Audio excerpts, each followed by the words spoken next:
sense if you force it to.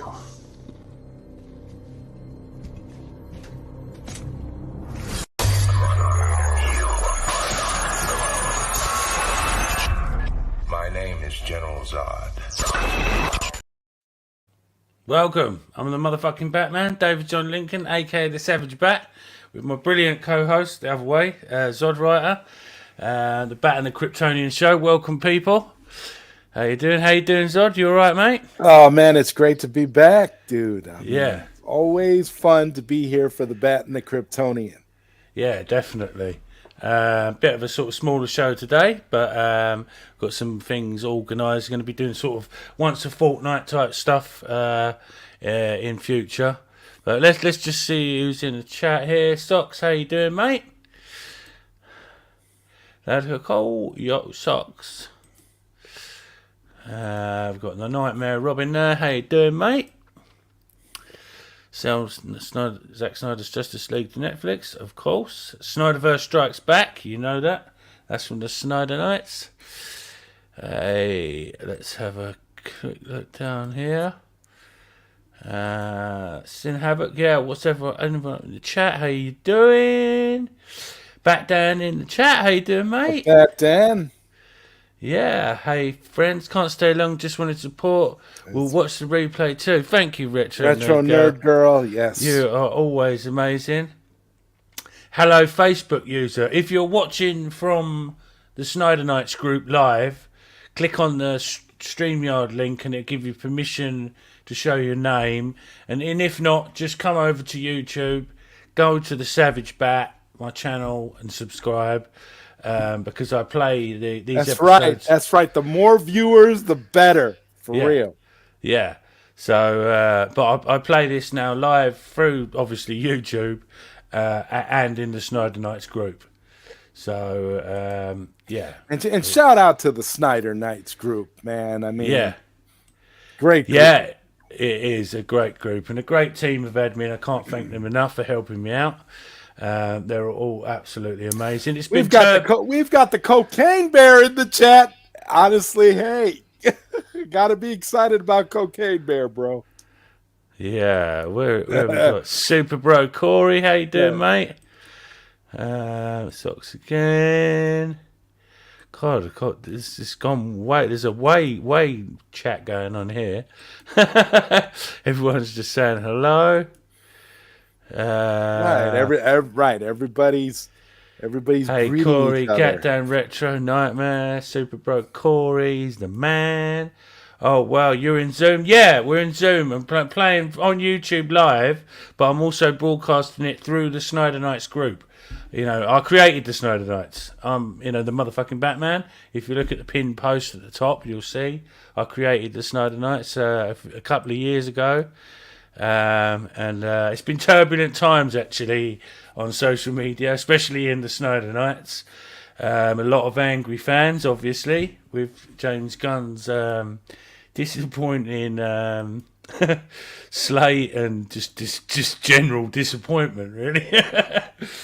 Yeah, Mr. Batchannel. Disappointment all across the board. Yeah, disappointment from James Gunn all across the board.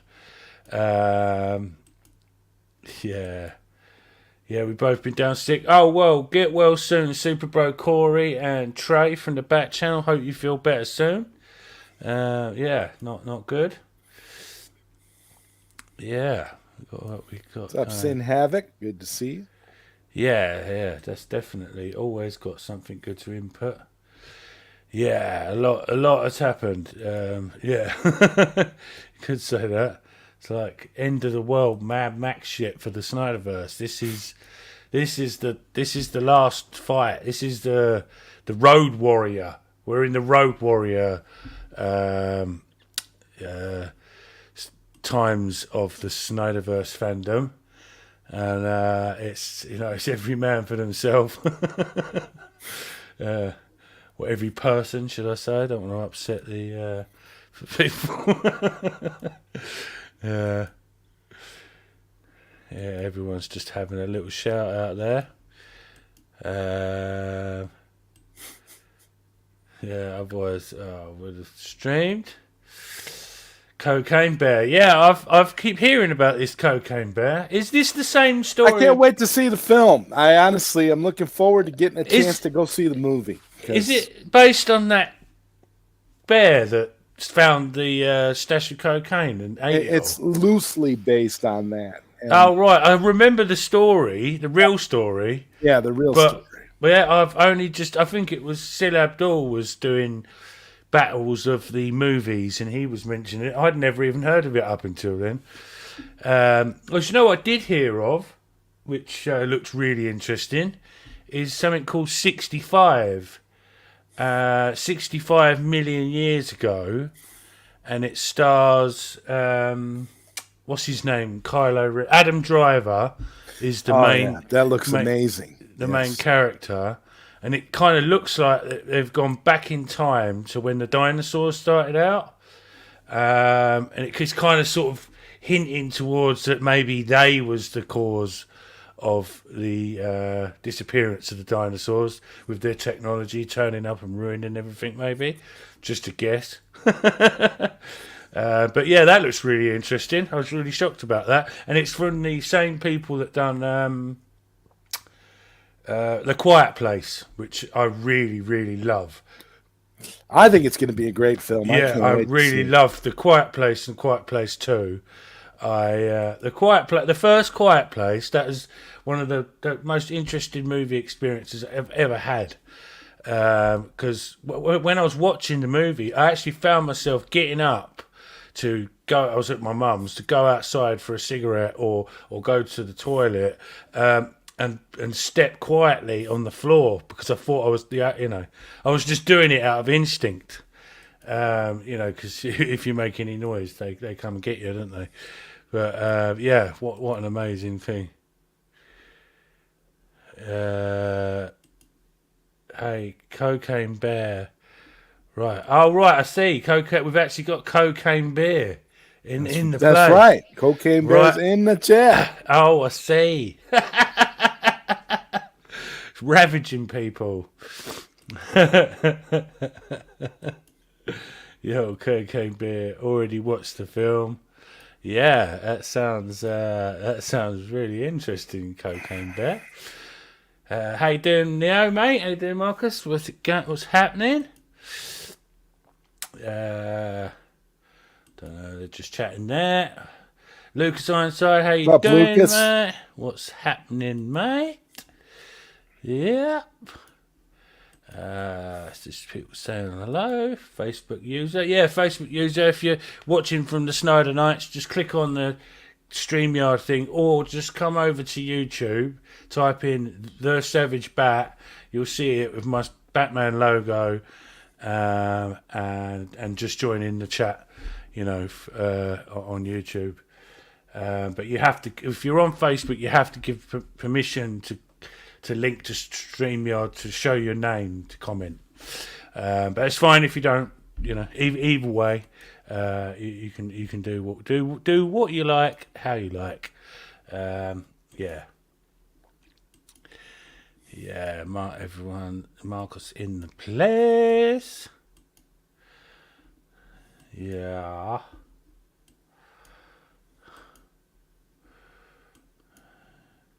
Integrity 101, Zack Snyder's Justice League 2 is inevitable. Oh, Zack Snyder posted a picture today saying, I'm in downtown LA. Just a black and white photo of him looking very serious. Well, Zack is in the chat, so shout out to Zack Snyder. Much love Zack Snyder in the chat, yes. Sell Zack Snyder's Justice League to Netflix. So shout out to Zack. Yeah, shout out to Zach. Where's Zach? Is he further down? Is he? Yeah, he's in the chat. Cell Snyder versus Netflix. Zach is here. Yeah. Oi, Marcus. Well, you saw how it was raining in LA, so he's probably, being in the chat now, just chilling, probably in a coffee shop somewhere, chilling, watching us right now, Savage. Yeah, well, wouldn't that be nice? Yeah, Zack Snyder tuning in to the Bat and the Kryptonian. That's right. Yeah. Cocaine Bear, that's brilliant. Absolutely loving that. I wonder who Cocaine Bear is. Cocaine. It's Cocaine Bear. Yeah. Dear. Yeah. We've just got people saying hi. Lucas, I've got Cocaine Bear. 65. Yeah, I think it's called 65, and it's referring to 65 million years ago, which is actually scientifically incorrect, because dinosaurs didn't exist 65 million years ago. It was 66 million years ago. So they've done a little bit of a mess up there. The only thing left 65 million years ago was birds. The dinosaurs were all dead by then from the meteor or whatever it, whatever it was. A little bit of a mess up there, but it is Hollywood and it is just entertainment, so we'll let that one slide. Yeah. What's happening in the place?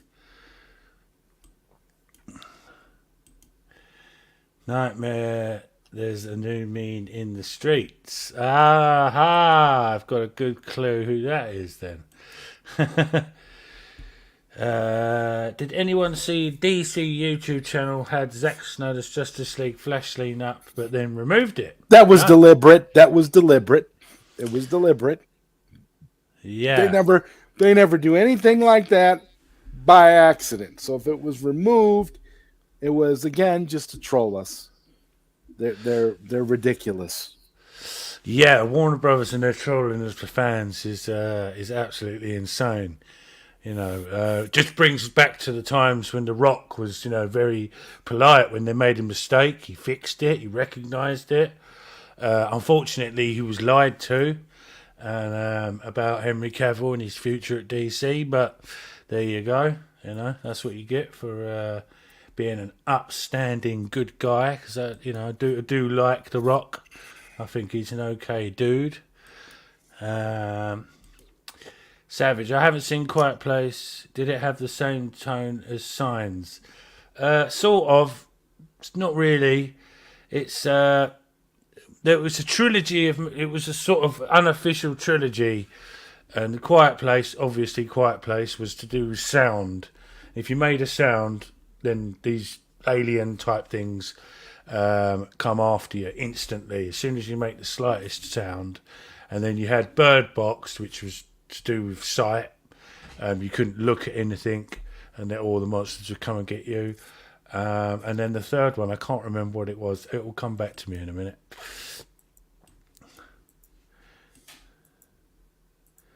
Yeah, so have it probably because they spelled Zack Snyder wrong. Yay, Zack Snyder in the place. You know what? It's the man himself. Wouldn't that be nice? Yeah. What the fuck? They spelled his name wrong, really? No, I know. No. Do you know who did that the other day? I think it was Variety.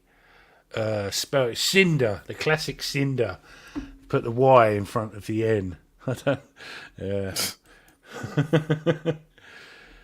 Yeah. So Warner Brothers have been up to some crap with some removing Zack Snyder's Justice League stuff from the trailer. Yeah. Typical. Yeah. That doesn't surprise me one bit at all. I think the comments may have worried them too. Yeah. Still the boss. Yeah, I wish that was. I wish that was Zack Snyder. That's right. That's Zack Snyder. I always look at it, treat it as though it is who they say they are. Who are we to say that they're not? We don't know. So hey, and when you think about it, if you're somebody like that and you wanna actually watch streams of your fans and stuff, nobody can. Nobody. It's the easiest way for you to do it because nobody thinks that shit's really you. Yeah, And we got Desaad in, finished the conquest, yeah. Yeah, we got Desaad up in here. Yeah, 50,000 worlds or whatever it is. I want to see 50,000 likes. Yeah, 50,000 likes. Yeah, remember to get out of the live chat, quickly go and hit that like button. Same as if you're on, watching from the Snowed Nights group, remember to do that. I'll do a little catch up, but what I was going to say is we got here September. James Gunn gets hired to write Superman Legacy. October 7th, The Rock started teasing Henry Cavill's return. October 20th, Walt Hamada gets fired. October 21st, Black Adam gets released, confirming Henry Cavill's return. October 24th, Henry Cavill announces his return for future projects. October 25th, James Gunn was hired as co-CEO of DC Studios. December 15th, Henry Cavill confirms he is no longer Superman. Now, look at that timeline. That is... I gotta say, my friend, that timeline tells us everything we need to know. So because there's people out there saying things like, with their "we run with Gun" with their hashtag, and they're doing all this stuff. Don't you realize that there's a big correlation between James Gunn and Henry Cavill not remaining as Superman? Don't they see what we see? I mean, come on. I know. This is all James Gunn's doing. It is James Gunn's doing. So, however you want to twist it, it is his fault. And it was his choice to remove Henry Cavill and do his own Superman Legacy, or whatever you want to call it. But that's the question. Was it his choice, or is it the fact, or did they hire him to write it because A, they knew they didn't have any money, B, they knew they couldn't afford Henry Cavill, and C, they needed to have someone come in on the cheap and write something that wasn't going to break the bank. Exactly. That's what I'm thinking. Like, okay, Henry Cavill's Superman now. We can use him for Black Adam. We're not moving forward. I don't know. No, it's definitely, and like that timeline is it's just it just says it all, really, doesn't it? That while The Rock and Henry Cavill was right on it, right, do you know what we're going to do? We're going to restore the Snyderverse. We're going to have The Rock versus Superman verse going on at the same time. Man of Steel 2, all this kind of stuff. And and like we said, or we guessed before all this kind of sort of stuff happened, is at the end of the day, Warner Brothers haven't got any money, and that is why all this is happening. There's no sort of secret magic thing to it. It's mostly because they haven't got any money. That's right, and the fact that James Gunn wants to do his own thing. He's do a Ryan Johnson on the DC universe. For his own interests, really. I mean, that slate, it's pure garbage. It's really crap. And like you was just saying a minute ago, Zod, you can just see they're going to cast a nobody to play Superman just for money reasons. The same will be for the Brave and the Bold Batman with Damian Wayne.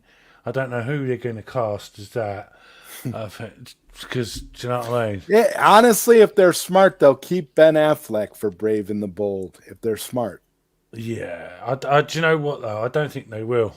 I think I don't either. I don't think they can afford. And if you're gonna go all out with Damian Wayne, then you better do you better do the Bat Family. You better have Dick Grayson in there. You better have everybody in there if you're gonna start dealing with Bat Family elements. Otherwise, what's the point? No, definitely. And obviously, I'm a huge Batman fan, so I will be watching that. But it's gonna be a bitter taste, and it's gonna be disappointing. I just can't imagine from what I've seen of James Gunn's DC work with the Suicide Squad and Peacemaker. That gives me a general idea of all that's coming up in the future is going to be absolute, as you call it, garbage. I'm really, really not excited for any of it, to be honest with you. And it's not just because of the Snyderverse thing. It's the James Gunn thing as well, on top of that. Chris Wozniak spoke out against WBD today. Yeah, he did, I think, about a week ago or 2 weeks ago as well, calling them out on, I think he called James Gunn out because, he's going for a court case for the rights, obviously, for they stole his Batman story. They should have paid him. That's the way I look at it. Yeah, what would have harmed? But, normally, we would imagine it would have been like, they would have put it through. But again, it's the money thing. Maybe they're fighting Chris Wozniak based on the fact that they can't afford to pay him, maybe. But then again, I don't know how much court costs and all that costs. That's what I don't understand. They can't afford to pay him, but they can afford a long, drawn-out court case. Yeah. I don't understand that. Surely that's going to cost a lot of money, especially out in the USA. Courts and stuff is ridiculous. Now it's a party. Hey, how you doing? Remember to go click on the StreamYard link or come over to YouTube if you're watching from the Snyder Nights. Gunn has been writing Superman for years, since 2016, 2017. Yeah. No, that's BS because Gunn said himself that he was hired to write Superman Legacy like 6 months ago. So that means that he hadn't started writing it yet.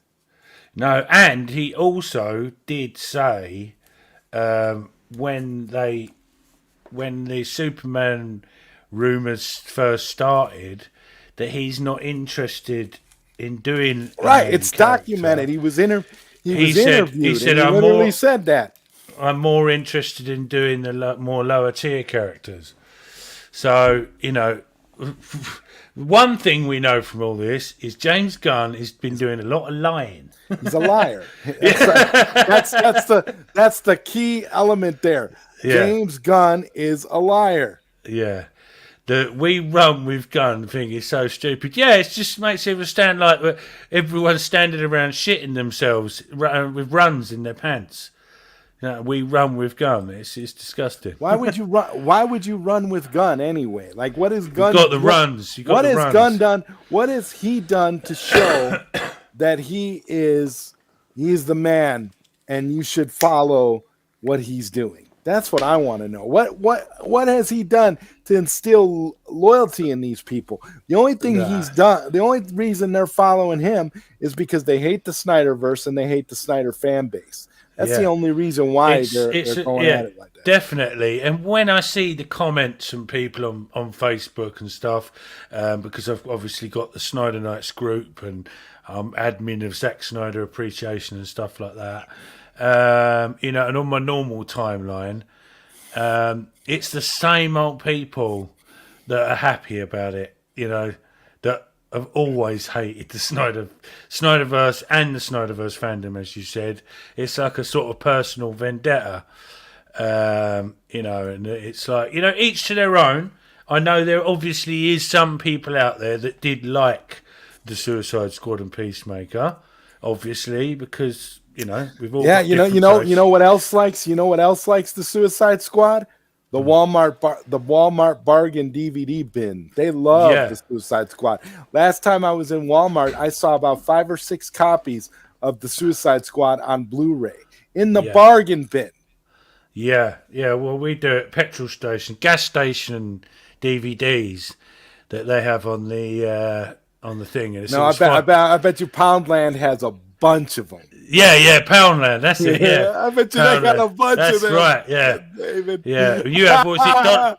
Dollar Tree in it in America. In America, we got Dollar Tree, and you got Poundland. I bet you Poundland has a bunch of them. Poundland is full of James Gunn movies.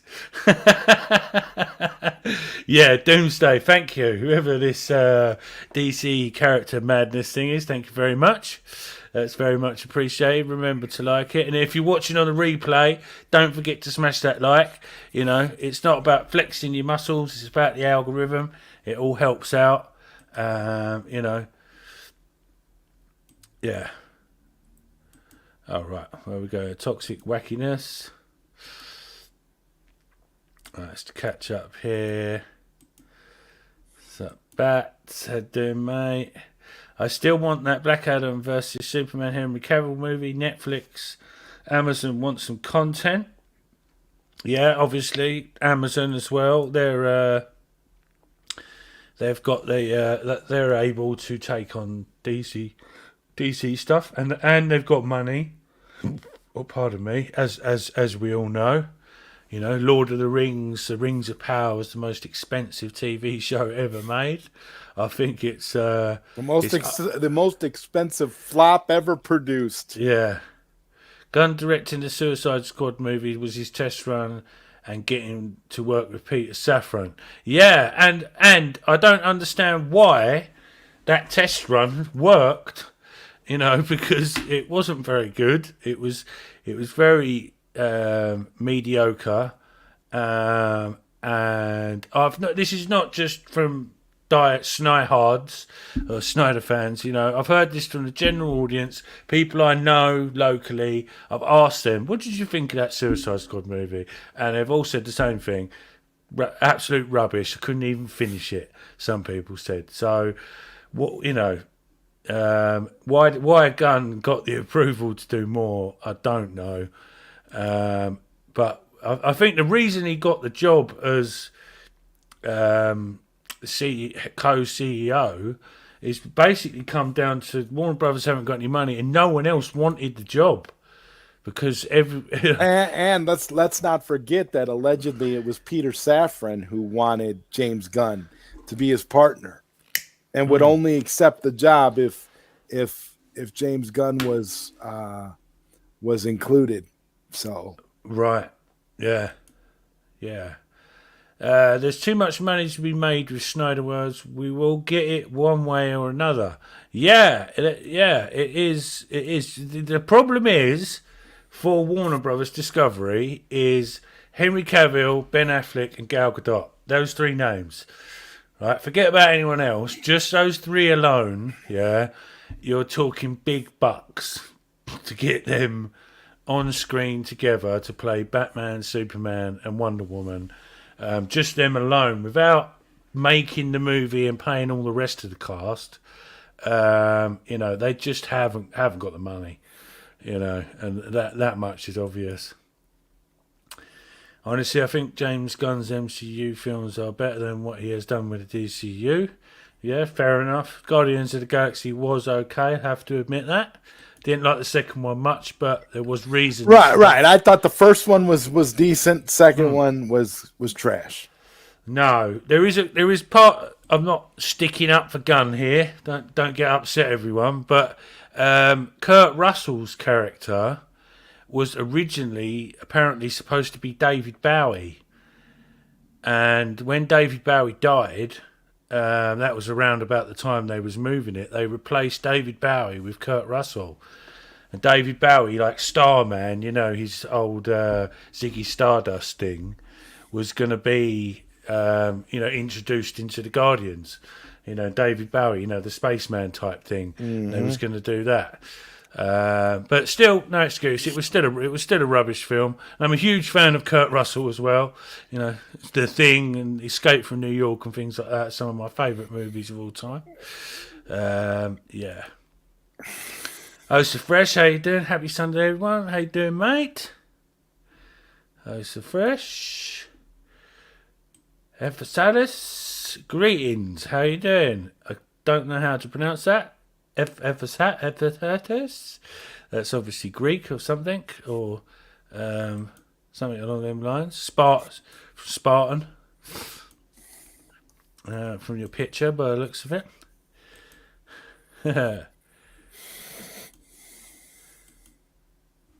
Yeah, right. Obviously, I'm crap and can't pronounce that properly. Yeah, Gunn is a notorious liar, Zod. Yeah, he's been caught out loads of times on Facebook, on Twitter. Sorry, it's what he just says, and what he says doesn't make any sense, and the times don't match up. You know, they just don't. You know, simple facts, really. He's been caught out. Ego Gun, yeah. Well, yeah, there you go. Guardians of the Galaxy 2, Ego. And it is definitely got a lot to do with that because, for one, James Gunn should be doing his job, not on mucking around on Twitter, pretending to be the hero of the day, debunking people, to put himself in a better light when, you know, and it's just a lot of it is just not true. We run from gun, we run without gun better. Hashtag, yeah. That's true. How you doing, Bats? We run with gun people have been paid under the table. They've got to be, yeah, or they're just like Last Jedi fans, and they're them type of people that just like to hate shit. You know, right? They like stuff that everybody else hates, but everybody else hates just for the sake of it. It's just to be edgy, right? Right, just to be edgy, yeah, just to be edgy. You know, I love The Last Jedi. It's such a masterpiece. Just a brilliant film. It's just a brilliant film. It transcends Luke Skywalker's portrayal is so good. You know, and I see it. It's the same old crap I see it all the time. Same old thing. How about just say no to diarrhea? Yeah. Just say no to gun. So right, a gun went to talk to DC during Guardians of the Galaxy 2. Then he got I in know. trouble. During that time, Sin Hank, he was actually trying to. That was around the time he was trying to pitch the idea for Marvel versus DC to both DC and Marvel. Yeah. Mm-hmm. Yeah, but I'm not sure there was Superman on the table all the way back then, though. I don't think so. But yeah, but he got in trouble for his jokes on Twitter. Everyone knows the story about his pedo jokes. You know what I mean? It's not, it's common knowledge. It's so funny, it's common knowledge, and yet it's such a despicable thing to be, to be known for, and yet there's all these idiots running with gun and supporting them. Yeah, I don't understand it. I don't understand it. Like you think, even if you don't think that that's really the lifestyle that he leads, even if you don't believe in that and buy into that. That still makes the jokes and stuff that he made on Twitter all that time ago acceptable. Yeah. It still makes it, something that you should just let go of. Really? Yeah. Obviously, Disney didn't feel that way at first. Yeah. Oh, hold on. Yeah, we might have a bit of a guest joining us in a little while. I'll just message them. Cool. Sorry, Frank C. Warner Brothers wants to keep pulling this crap, and people want to go and see The Flash. This is a good subject. We'll talk about this. The Flash is the instrument of our damnation. # no thanks. Well, you see, this is where Warner Brothers have got us by the balls, you see. Because everyone wants to, see if this is the last of the Snyderverse and it's going to end it, like it quite obviously is. A last goodbye to Ben Affleck. We get to see Michael Keaton as Batman again, first time since 1992, with Batman Returns. There's so many reasons to go see it, but then there's so many reasons not to go and see it. You've got the way Ray Fisher was kicked out of the movie by Hamada and all that for his mistreatment and racism and stuff. And his mistreatment on Justice League and all that, and just the whole process of the Flash. When was the Flash was supposed to come out? Wasn't it like 2018, something like that? It was supposed to come out quite a while ago. Yeah, it was quite a few years ago, and it's been through so many different reshoots and problems, if you like. But that's a good thing. Just tell us in the comments. Are you going to go and see the Flash to say goodbye to the Snyderverse characters, or are you going to boycott it and keep your money in your wallet? I am not boycotting anything because I am going to be writing reviews for all these movies for Geekosity Mag. The website for Mikey Sutton, so I'll be seeing all of them. Oh, right, good. Yeah, well, I'll be reading your Shazam one and your Aquaman one, but I think I might go and see the Flash just for the Michael Keaton. I'm not a traitor or anything, but I'm going to report on it. It's a big event in DC. No matter, I don't like it, but that's it.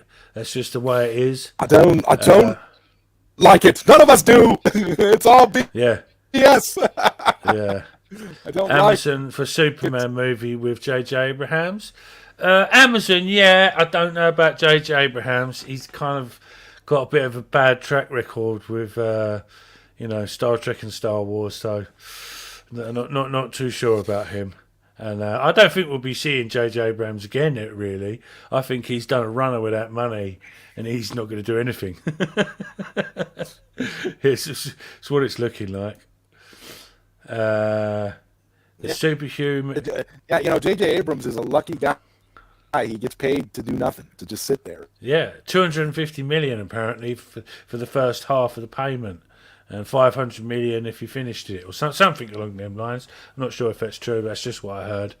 The superhero humour seemed to outstay its welcome. Yeah, it has.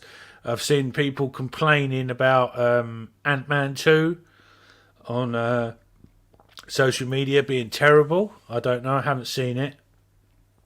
But apparently it's got really bad CGI, silly humour, that people are kind of getting bored of that now. Superhero fatigue, as they call it, is starting to set in. The Bats, a lot of Netflix shows are ending. Snyderverse would be huge for them. Yeah, it would. That would, if Netflix done that. You imagine the size of the Snyderverse fan base that would support Netflix. Because of the Snyderverse, it's money in the bank for them. I know it would be expensive to make, but they'll definitely get it back. I mean, come on. If everyone's going to be tuning in to Netflix to watch the Snyderverse, because no one's going to go, everyone's going to want to watch the Snyderverse over these Mickey Mouse, James Gunn movies that have, got shit budgets and stuff. It was a pointless waste of time. Yeah, the Suicide Squad movie was horrible. Yeah, it's absolutely awful. I didn't pay for that one. I watched it at home, and even I watched it with my mum, and even she said it was terrible. And that just says something. Just general audience talking there, and she thought it was boring and crap and just silly, really. Here we go. Sin Havoc, Zod writer. How's the book coming along? Pause, not stop, Zod. Oh, it's coming along. It's coming along. I'm doing some work on it incrementally, kind of waiting to see what kind of stuff is going to unfold. Like I said, I'm going for a complete chronicle here. I'm trying to get all of the stuff. Of course, we've got all the history of release the Snyder Cut, restore the Snyderverse, and now sell ZSJL to Netflix and sell Snyderverse to Netflix. So we got a lot of stuff that this book is covering, so it's coming along nice. I can't complain. Yeah, and like I said, we've got the Batfleck movie eventually. I keep saying it, but we're going to get them on to the Bat and the Kryptonian show to talk about what they've achieved over the years, and we're going to have Will Rowlands eventually when he's got his some free time, who's released the Cut account, the main account, and he's seen the Cut with a few little bits, unfinished bits in it. So we can add their words to it, and those guys are great. Gary McGill and Will Rowlands and that, they're all cool people. Gunn talking shit about the old regime as if he wasn't a part of the problem himself. Yeah, he's like, yeah, you guys are shit, but yeah, he was part of it. He made the Suicide Squad and Peacemaker while Hamada was in charge, and now he's complaining about them when at the time he was saying they're amazing. They've given me free reign to do whatever I like without any interference. Which was like rubbing it in the face of Zack Snyder, trying to, because of how much interference, and David Ayer, of how much interference Warner Brothers done with their movies. It's an absolute joke. How you doing, Jermaine Stokely? How you doing, mate? How's things? Zaslav Falcone. Salvatore Falcone. Zaslav will come begging to Netflix. Yeah, well, hopefully, because it's the only way they're going to get any money. You know what I mean? The Suicide Squad was a waste. Gunn lost the opportunity to use Superman possessed by Starro. He didn't even need Carol. All we got was a vague kryptonite bullet reference and a lousy silhouette. Yeah, that was absolutely whack. Facebook user from Snyder Nights, remember to come over to the channel, The Savage Bat on YouTube, and subscribe. Or just click the link that's in the group, and it says just click on the StreamYard thing, and it will show your name if you want to or not. Falcone, yeah, like a dog, yeah, like a dog. Oh yeah, talking of dogs, what's his name? Zachary Levi, whatever you want to call him. From Shazam, begging. I can't wait to review his little movie. I really can't. Yeah, and it's not looking. Fury of the Gods. That looks so bad. Yeah, well, I hated the first one. Like that, I really don't like the Shazam. In the Snyderverse, I thought it was absolute shit. But yeah, so I'm sure this would be shit. I think probably the only reason to actually watch it will be to see Gal Gadot as Wonder Woman. She'll probably be in it for about 5 minutes, if at all. They might even cut her out now because of James Gunn's plans. I don't know. But he has said that she's going to continue to be in it, which doesn't make any sense. So you're going to delete the. You can delete Ben Affleck, Henry Cavill, but keep Gal Gadot, Ezra Miller, and that's it. And then replace. And the rest are all his people.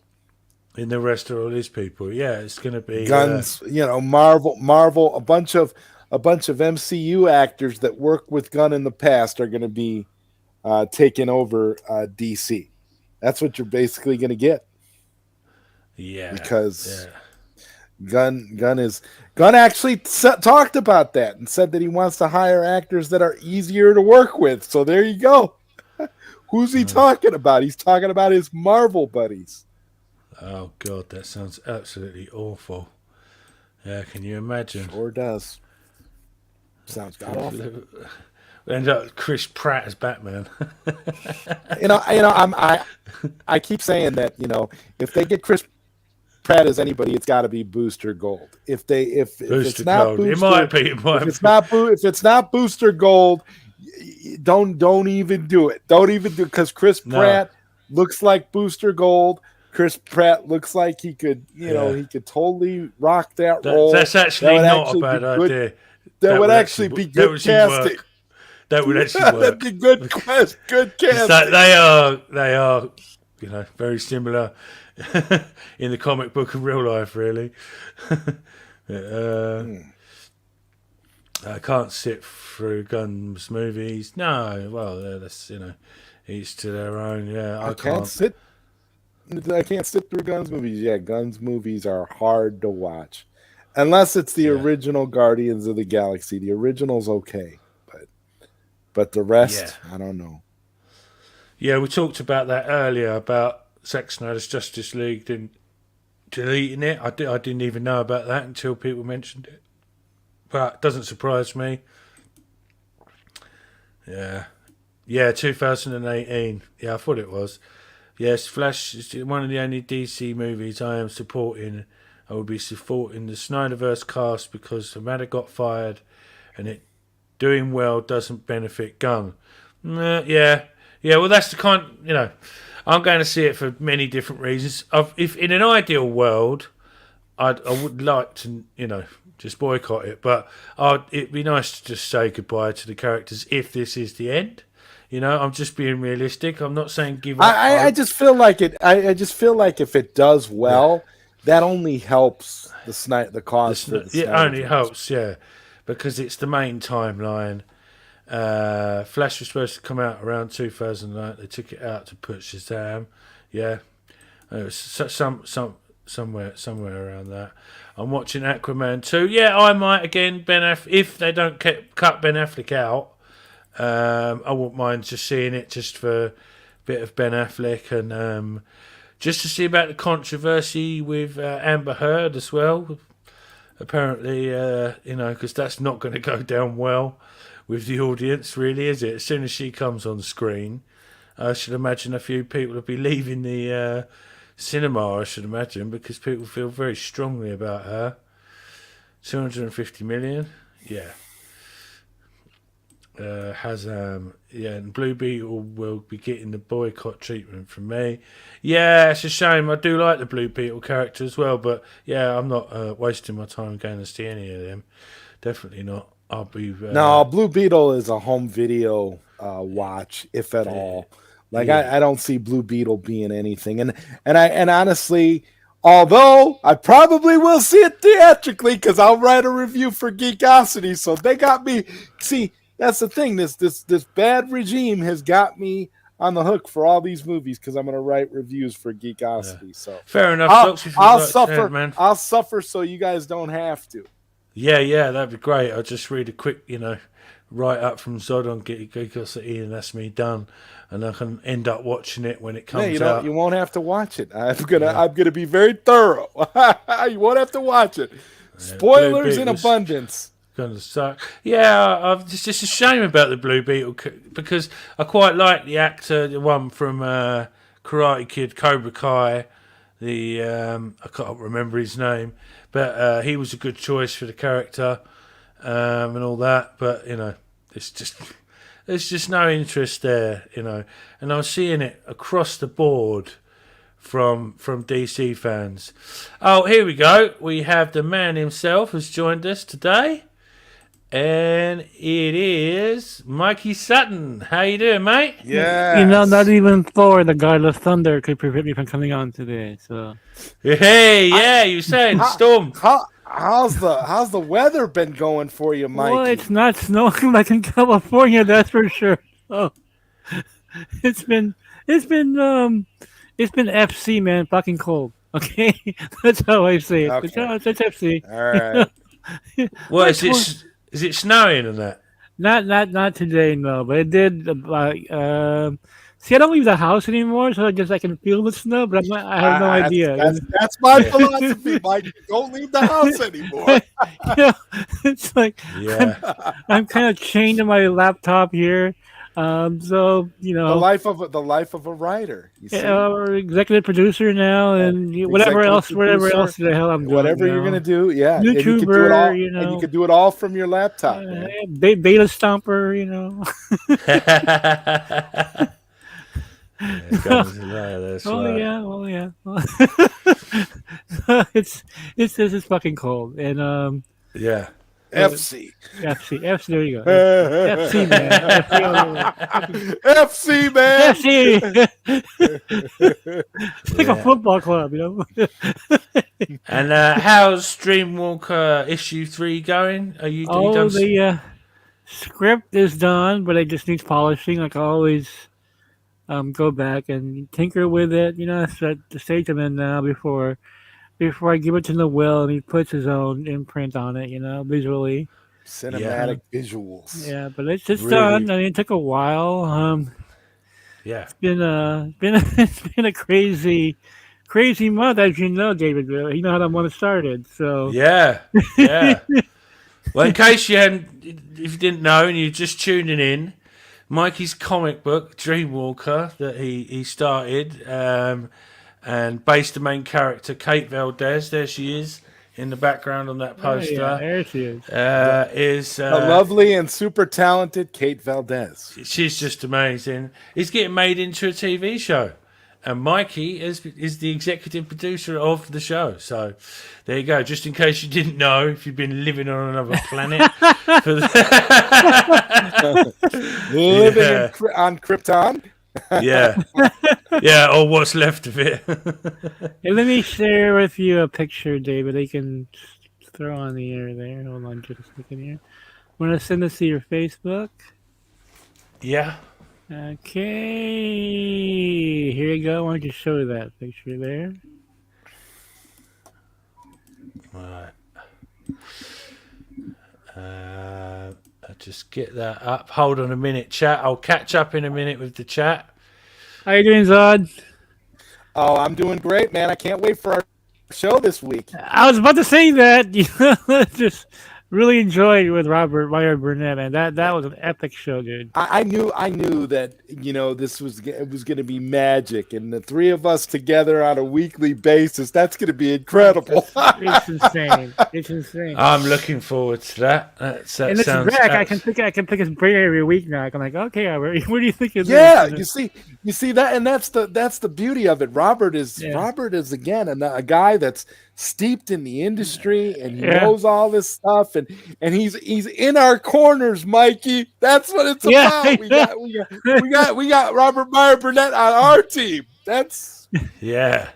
We got the Hulk, so Yeah. What more can you ask for? Hopefully, he'll be making an appearance on here one day.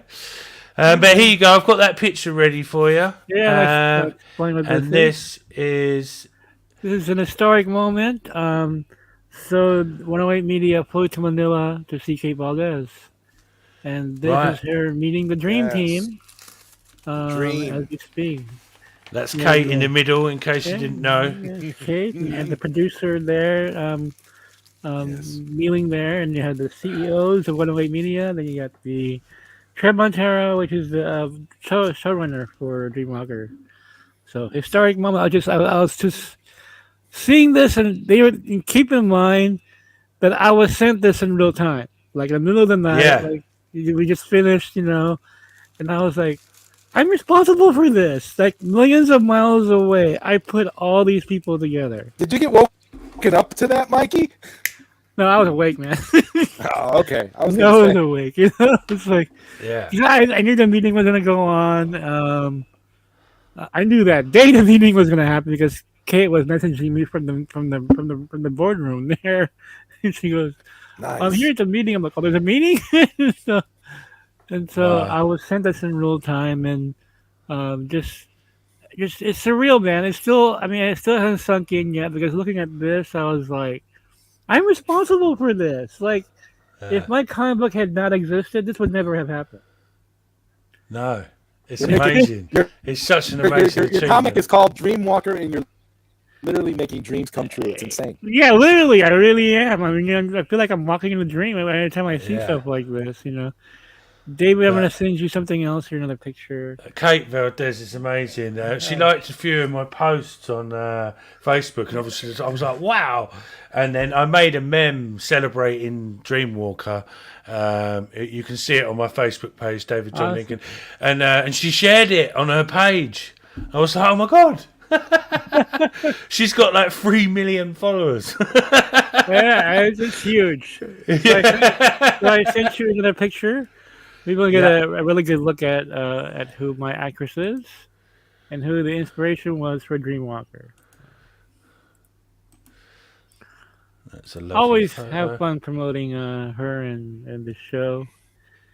It's funny, I get people who've been Facebook friends of mine for 5 years now who tell me, I was there when I saw it all unfold, like the very first time you posted about her, and I watched the whole story, and it's just like little bragging rights, right? Oh, I was there in the beginning, I saw all this happen, Watching the whole thing unfold, like beautiful. Well, you know what? I mean, I can't think of another TV show whose roots unfolded on Facebook. Literally on Facebook. I mean, usually you don't know anything about a show. All of a sudden you see it in Variety. Usually, you don't know anything about a comic like that. There you Indie go. comic There you go. that just comes out of nowhere and takes the world by storm, and then a year later, it's a TV show. Yeah, I know. I mean, like what Insider told me, he goes, Mikey, the story behind Dreamwalker is as interesting as the comic book itself. Like, Yeah. there you go. There you go. Yeah, that's There's Kate Valdez. incredible photo of her. Just total classic. Absolutely 40s look. beautiful and a very talented actress, obviously. But she's lovely and just amazing. It's just I don't know, mind blowing times. Huh? Go ahead. I don't know, Savage, if you got to see when the video where Kate was being interviewed, and I was telling this story before. Yeah, I but did. Every time Kate mentioned Mikey, her face lit up like cherry red, like she was so excited. Every time she said Mikey, it was so great to see. I was like, that you see what I'm was talking about? yeah. And my favorite line is where she kept saying that she knows she's in good hands. It's beautiful. Yeah. It's amazing. She's so great, and I've been keeping up with. I follow that GMA. Obviously it's in Filipino, so I sometimes use the subtitles, sometimes just check it out just to see what's going on. But she's amazing, and there you go. Look, people, this is going to be the star of Dreamwalker and the star of the comic book. I think she's the star of tomorrow. I mean, I really think she's going to become a global superstar after this. I think so too. And just being the one who put her in the worldwide spotlight like that is it's an incredible feeling to have. Well, you told her you were going to make her a superstar. That was my promise to yes, her. you did. And I had no idea how I had no idea how I was going to do it, dude. I just like, you know what? I'm going to turn you into an international Hollywood star. But first, you're a comic book character. Sure enough, I did both. Like you willed it into existence on a level that just was powerful. The manifestation, positive visualization. It's one of those things where you will it and you believe in it so much that you're literally Mikey's literally hacking the multiverse to make these things, to make these dreams come true, to the point where now look what's happening. Everything is just blowing up. It's funny because I told someone, I said I sent a message to the universe, right?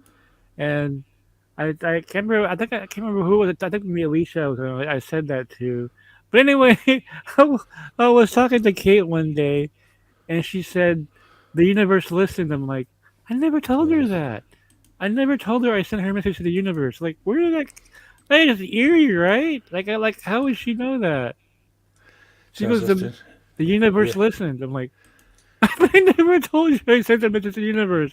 Like the fact that she used those words, like, oh my god! I know. No, I've experienced that myself. Not on that scale. I know exactly what you're talking about. It's a the universe is talking. Exactly. It's a form of divine intervention on a cosmic plane. Yeah. Am I Kang? Am I Kang the Conqueror? Is this or it could be, that we live in a simulation, like I've been saying, and Mikey just figured out a way to hack the simulation. One way or the other. It's true. You know what? That's a good point, Don.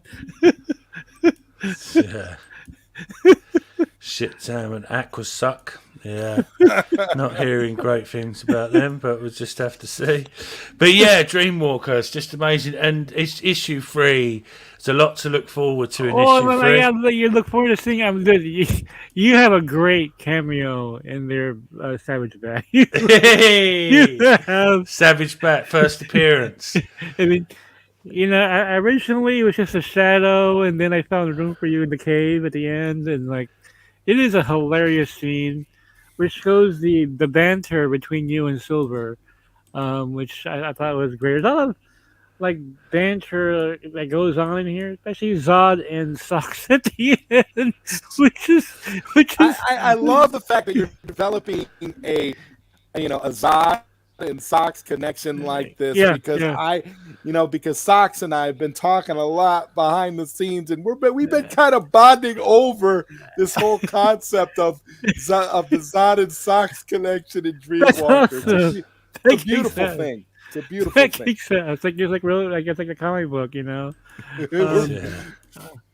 I had such a hard time writing the last page, Zod, with you and Socks, because I couldn't stop laughing. Like, I really had to keep stopping, like, pause, let's stop.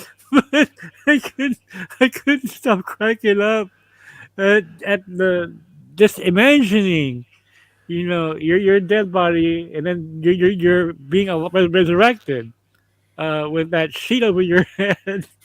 And then Socks is, like, trying to take your socks off. And he sees it's you, and he's so pissed. He's so pissed it's you. Because he knows that you're not really dead. Not really dead. Yeah. I'm loving the element of me constantly dying and coming back. That's pretty awesome. Oh my god, they killed Zod Rider! And you have an orange coat as well. Orange coat. Oh my god. I don't think I own anything orange.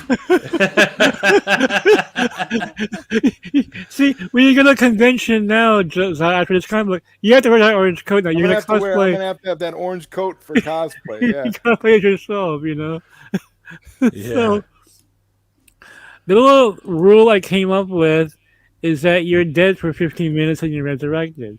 So it's a play on the 15 minutes of fame. Now do you go into what I experience when I die? Do I experience anything, or is it all just blackness and nothingness? No, it's blackness and nothing. Then all of a sudden you wake up. Yeah. Oh, Socks is. I can't wait to see the draw Socks' look of anger and shock when he sees that it's you. Who's Socks? Socks is just trying to collect. He's trying to, he's gonna send his socks out to Wada to be graded. He knows Retro Nerd Girl is there waiting for the socks. She's there waiting for the socks, and she's willing to pay top dollar. That's hilarious. At least Zod doesn't get reborn from his mum's belly like Kenny on South Park. Right. Yeah. Well, yeah, there is that line in the last issue, where it's the third issue, where someone, after Zod gets run over by a car, you do get run over by a car, like, they killed Zod. That wasn't obvious enough when I'm playing at there. Yeah. But you survive an issues. You survive a vampire war. You survive all these monsters attacking Manila. But you randomly get run over by a car. Yeah, and obviously, a lot of this is going to be in the prequel. Yeah, it'll go self. back into where all this, like, how you got Lazarus' blood and everything by mistake, and Yeah. your dad wanted to give you the blood of Christ, but you get the blood of Lazarus instead. And I got the blood of Lazarus, and now I'm literally like the Highlander. I can't die no matter what happens. You get it's gonna get crazy in Silver and Gold because you're gonna get decapitated, and your body parts will come back. Okay, so it's like you literally are, immortal no matter what. Suddenly I need to do a live stream together after issue 3 of Dreamwalker comes out and talk about characters and the issue. Yeah, and same on here. You're welcome on here, Socks. When things like that happen, I'm going to be covering the comic book and the TV show. Breaking down each episode of the TV show, and eventually, when the 6 issues are finished, I'm going to do a breakdown of the entire thing. Spoiler free as possible, obviously. But this is going to be, It's going to be insane. It's going to be. I'm really looking forward to covering Dreamwalker because obviously the Snyderverse ain't in a good place at the moment. So. It's actually something to look forward to. Oh yeah, no, issue 6 is it's bonkers. I mean, it's I keep outlining what that issue is going to be like, and the whole story takes place in a nightmare, and so when this gets adapted, it'll be an animated episode, which is going to be crazy. Wow. Which I have to discuss with the producers. And hey, issue 6. Kind of tweaked it a little bit, because I gave them the initial outline a few months ago, but as stories evolve, and issue 6 has evolved since I first mapped it out, and I get to know your characters better. It starts with the characters. To me, the story begins with the characters and what they would do, and I let the characters lead me into these directions. Yeah. Like with Zod, like when I first started Zod. My idea was for all the whole gang, I really want to make all you guys immortal. And for Sky, it was easy to do because he's an alien, Savage Bats, a mutation. So but what was Zod? Zod has no power. He's not a monster. Why is he immortal? And all of a sudden, bingo. And originally it was the blood of Christ. I'm like, no, blood of Christ, no, make him too powerful. And it fits in the Mikey-verse. Something was fucked up. Okay, something had to have gotten fucked up along the way. So he didn't get what he wanted. I guess the whole Spider-Man thing, Peter Parker's bad luck and everything. It goes through the whole book. Thank you, Dwayne.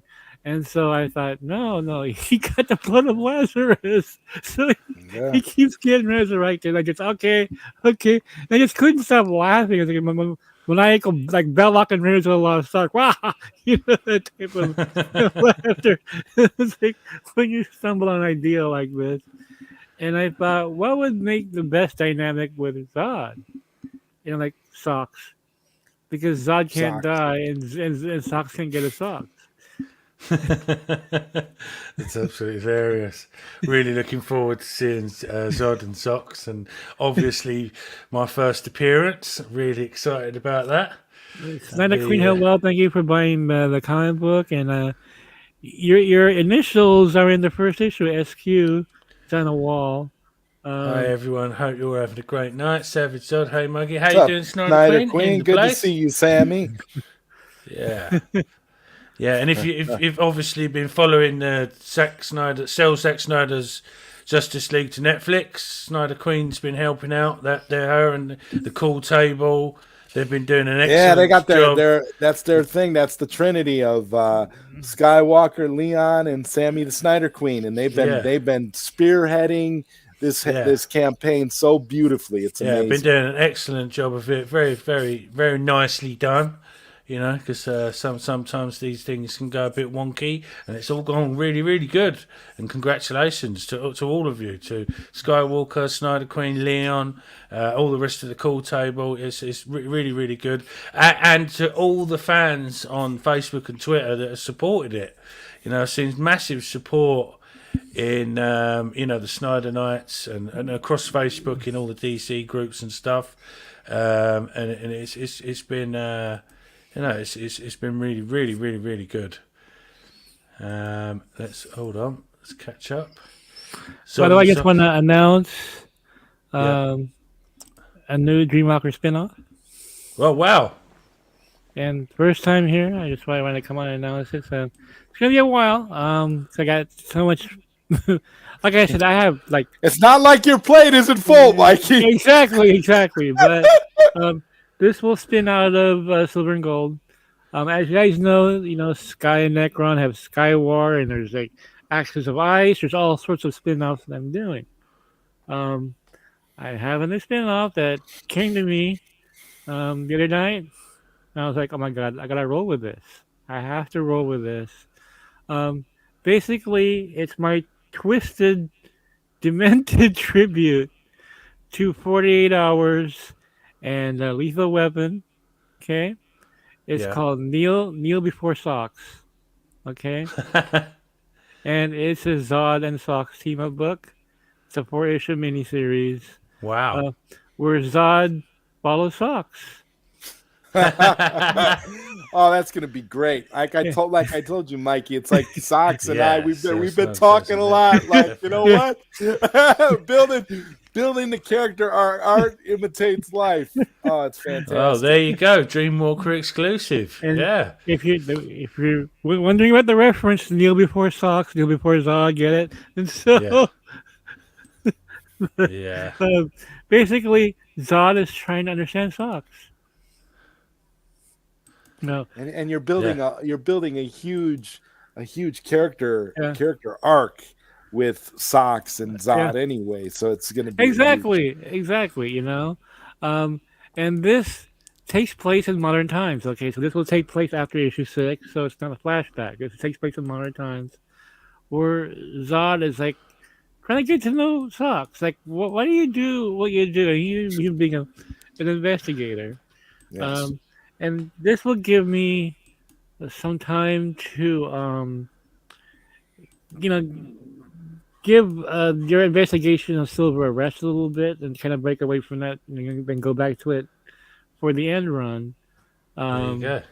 Why Silver is going to be heavily involved in this vampire war. He's got this series with Alicia coming up as well. So. A lot of planning. My only question, Mikey, is where does Kate fit into all of this? Because at some point, her character is going to have to meet up with your amazing rogues gallery that you've created. Well, it all has to issue 6, where all of you are trapped into Vo's nightmare world, and that's where the interaction begins, and it gets really crazy. Yeah. Oh my god, I can't wait. Kneel Before Socks. There you go. This is what happens when you enter into the Mikeyverse. You get a whole bunch of amazing, glorious stuff. Because she's gonna have a team around her against Tivo, and that's where you guys will fit in, because you guys are gonna be fighting Tivo and his various nightmare monsters and everything. The betas. So Tivo is your ultimate villain. He's the ultimate villain. Yeah, he's ultimate villain. We're gonna kick his ass. So he's going to fight the Savage Bat, and you guys are going to be fighting Filipino monsters and stuff, and Zod is one of the strategists in this war at the end, which was going to lead into the rise of Tivo, which is issue 6 ends in a cliffhanger. Oh wow! Right. Okay. Major cliffhanger, which will lead into. That's going to be the first graphic novel after issue 6. You're going to get them all. Yep. Even though I've got them separately, I'm looking forward to. I like graphic novels. I'm looking forward to having it all in one. Oh, is it great? Yeah, I mean that's actually my next dream is to have a whole run, and And that'll make it the whole run in a big omnibus edition. Can you mention that? That'd be awesome, with forward by Mikey Sutton. Oh my God. Yeah. Or I'll have Kate write the forward. How about that? Oh my God, yeah, that'd be beautiful. That'd be beautiful. That'd be excellent. But and obviously, graphic novels go sort of more worldwide as well, don't they? They do. Yeah, people prefer graphic novels. They do to comics. Just to be brutally honest, because comic books are kind of like issue 3. Where do we start? You get a trade paperback. They're all there, right? You get issue parts 1 through 6 is there. You get a bookstore, right, and you just pick it up. It's easier that way. It's one of the reasons why you keep seeing wish granted. You keep seeing the Death of Superman omnibus getting re-released every couple of years because people want to keep rereading that story and having it in hardcover form, and I had the Life, Death, and Returns special edition, the really thick one. Yeah, and someone stole it. Oh man! Yeah, and I actually drove with my ex-girlfriend to Nottingham to get that because it was one of the last copies. I've got a digital. Someone stole scan. it. I've got a digital scan of that because I used to have the hardcover as well, and I ended up selling it. I will replace that one day. So obviously, I'm collecting the Aliens omnibuses at the moment. Oh man, I love the Dark Horse, the black and whites. Oh man, those are just brilliant. Yeah, I've got the first 2, and once I finish them, I'll order volume 3. The 7 volumes of the Aliens originals. But they're great, I absolutely love those omnibuses. I first read Dark Knight Returns in a trade paperback. It blew me away. I mean, I got the Dark Knight I was the same way, Mikey. I didn't read it in individual issues. I got it as a hardcover. I wasn't here when Dark Knight Returns came out. I was not here. I was in the Philippines. I was getting into new wave and punk and post punk back then. I wasn't even reading comic books. When I came home, I discovered like Frank Miller had done a Batman. Like, what the fuck, really? And I was a big fan of Daredevil growing up, And I was reading about Dark Knight Returns. I went to Fred Meyer and bought the trade paperback. I was just like blown away, man. But back then, the trades weren't as popular back then. They became really popular around the 2000s. With the trades like the Ultimates and stuff like that, because you had Barnes and Noble carrying all that stuff. Very easy access to those stories. So yeah, there you go, Socks. Wish granted. I would never expected a limited series about my character ever. Now I get that. Wow, that's epic. Thank you, Mikey. Oh, I'm a dream maker. Come on, you know that. Yeah, making the dreams come true. That's what you're going to be known as. You're going to be known as the Dream Maker, Mikey, because the Dreamwalker universe. Yeah. When we're all think about it, years from now, when we're all talking about the big Dreamwalker documentary that comes out, we're all talking. You're all in it. We're all in it talking about it. Who knows? We could have a Savage Bat Origins set in England. Ooh. Didn't I tell you? Oh, I haven't told you that yet already? Oh. What? I thought I told you already. Oh, Mikey with another bomb. Oh my God! There you go, mate. Is that something? I didn't tell you about the Crusades and all that. The Crusades? No. Anyway. Wow, this sounds interesting. Yeah. So. Yeah, Knights Templar stuff. Saint Dumas. No, we're gonna go up and down, back and forth in time here. I mean, this. Yeah. Wow, that sounds amazing. Yeah, because silver was gonna be around back then too. So there's a lot of. We're gonna go way back in time, and then we're gonna do some really crazy shit. And wow. You never know what we're gonna get with Mikey Sutton. Wow. And then and the most powerful person will end up being Retro Nerd Girl. The collector, Nerd Girl. She's a collector. She collects memories.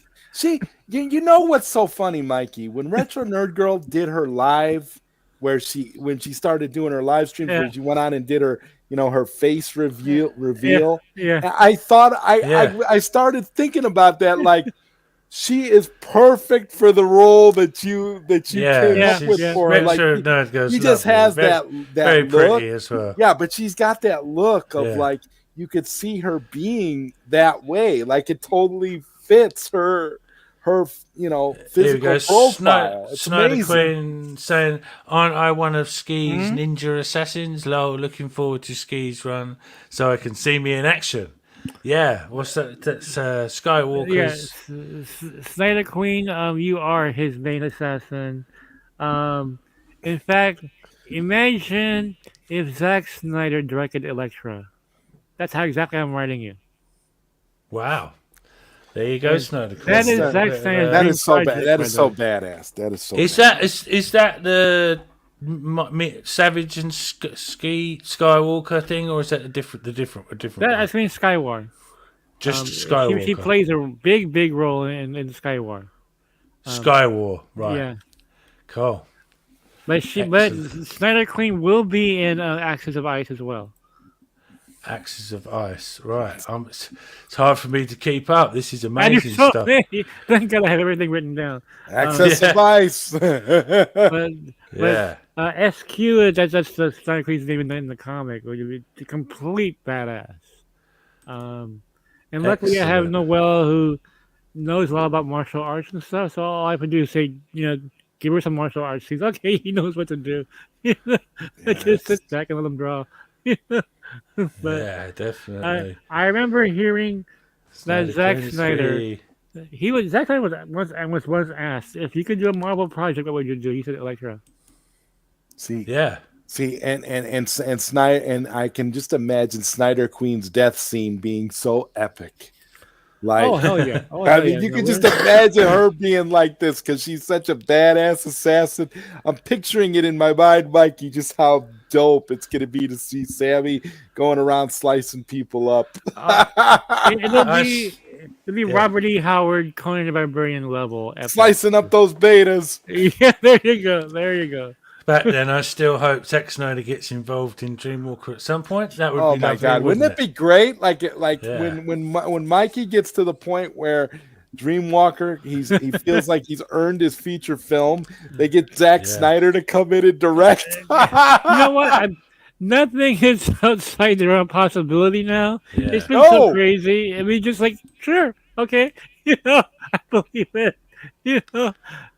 Keep in mind that my dream director is Mikhail Red, who's actually directing, so anything is possible. Right, anything is possible. If you got Mikhail Red, you could most definitely get Zack Snyder at some point, especially given all the things that we know. It's wow. And keep in mind, he is the Zack Snyder of the Philippines. This is wild. Makes sense. Excellent. It wouldn't shock me. It would break the internet over and over again. Imagine if that happened. Zack Snyder directing a Dreamwalker movie, dude. That would break the internet. I think that would silence all the trolls. Finally, they would just have to start deleting accounts. It would be over. They have to hide in their cave at that point. Yeah, definitely. I don't. That would be total meltdown. Basement dwellers. There you go. And James Gunn can join them in their basement. Yeah. He would have it by then. Nothing. You know it'd be ironic if someday James Gunn expressed interest in doing a Dreamwalker project. That'd be crazy. Because could you imagine the irony of that? Could you imagine considering everything that's happened? Could you imagine how ironic that would be? Right, please, Mikey. Right, no James Gunn. James Gunn. No, Ryan Johnson. No way. No. Ryan Johnson, stay the fuck away from Dreamwalker. You've already fucked Star Wars. Don't fuck Dreamwalker. Ryan Johnson would want to subvert expectations for Dreamwalker. That's what he'd want to do. No, that's what I put my foot down. Yeah, definitely. You know what's funny? This sarcastic insider I got said Okay, you got a horror show coming up. You do realize you're gonna put yourself on Walter Hamada's radar, do you? Like, Oh yeah, Hamada because of his Yeah, because it's a horror, horror. because his Yeah. horror pedigree. Yeah. yeah, Asian horror too as well. Oh no! Oh my god, that would be. I mean, I'm like, we have the Executive biggest. produced by Oh my Walter Hamada for Paramount Plus. Well, Bloody- you know what's crazy, Zod? Mikhail Red visited Paramount. Ooh, wow. There's a picture of him at Paramount. No, I'm serious. Oh, I'm like, yeah. oh my god. Oh my God. God, the Mikey Sutton, Walter Hamada discussions when you know when it was Geekosity that coined the Hamada burgers. Yeah. What are we doing? Imagine a picture of me, Walter Hamada, sharing hamburgers. Shaking hands, eating Hamada burgers. Right. You're like Picture of Mikey Sutton and Walter Hamada shaking hands together. Mikey's That would like just this. be that would be the end of the world. Mikey's like this, guys. Mikey's like this. I'll only take the meeting with Walter Hamada on one condition: we have really great hamburgers for There you lunch. go. Yeah. So we could write about it on Geekosity. I Okay. already said, I'm like, hey, listen, Hamadaverse Return to The Armies. Dreamwalker Edition. No, don't say it. Don't will it into existence. 'Cause I don't want it to happen. no, Yeah. no, yeah, Off my Mikey ass, Mikey yeah. betrayed Mikey. That'll be the There you go. hashtag. There you go. Like, Mikey betrayed us. Yes. I'll put hamburgers on my writer, right? I mean, Hamada. Can you imagine a picture of me and Hamada with like the hamburgers being served? Can we talk about meta, man? That would be hilarious. These big giant mammoth hamburgers being served to you and Walter Hamada while you're discussing Dreamwalker going to Paramount Plus. Oh my God, Walter Hamada! That you got to realize that's right in Walter Hamada's wheelhouse. He's I know it definitely is. He's gonna be like, "Yo, this is." That's hilarious. It didn't even occur to me until the insider told me after Variety came out with the news. An Asian Buffy? Oh yeah. Yeah, of course. Because he said that's gonna put you on Walter Hamada's radar. I'm like, oh no, that didn't even occur to me. Didn't even think about it. Yeah, exactly. I couldn't think of anything worse, to be honest. And with we don't have we don't have Wes Craven no more. He's no longer with us, but we have Walter Hamada. There you go. There you go. Look at Walter Hamada. You know? Please, God, no. Please, God, no. Please, let's not this. That can't happen. It's hilarious. Oh my goodness. Lucas Till as Flash replacement for Snyder. I'm not sure what that means. Mikey betrayed himself at Madaburger. Yeah. Oh my god! The reactions of people if that ever happened. That would be total internet meltdown. Headless Dreamwalker, a Walter Hamada epic. Oh my god! Yeah. But there's nothing, because I've seen the haters and stuff have gone a bit quiet lately. They're still picking on their, sort of, usual enemies across the board. But there's nothing winds them up more than the fact that you're doing things, you're making things happen, Mikey. Yeah. We're all involved in it. I'm a character in it. Zod's a character in it. Socks, Snyder Queen, Seal, Sky, and all that. It's yeah. What if Walter Hamada produces a Savage Bat show? No. Oh my God! And Walter Hamada says, you know what? Walter Hamada says the Executive producer Walter Hamada. Savage Bat is his favorite character in Dreamwalker. Oh dear! No, I'd end up to have to shake his hand at the Comic Con as well. Right.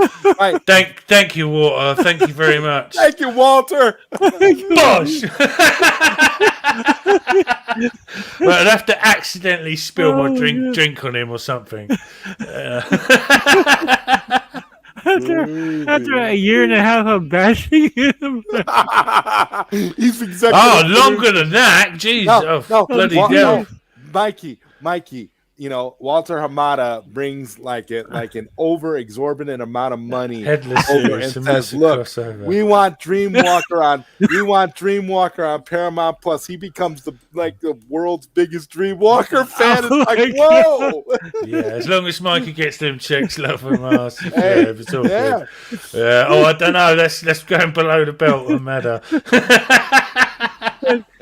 How did you know I would get fired, by the way? Yeah, you can ask all them questions then, can't he? Yes, I'll take one Hamada gun, double cheeseburger, extra cheese, and a side of bullshit. Yeah. He might get scared, though. Is my job safe now that you're here? Yeah, I should think not.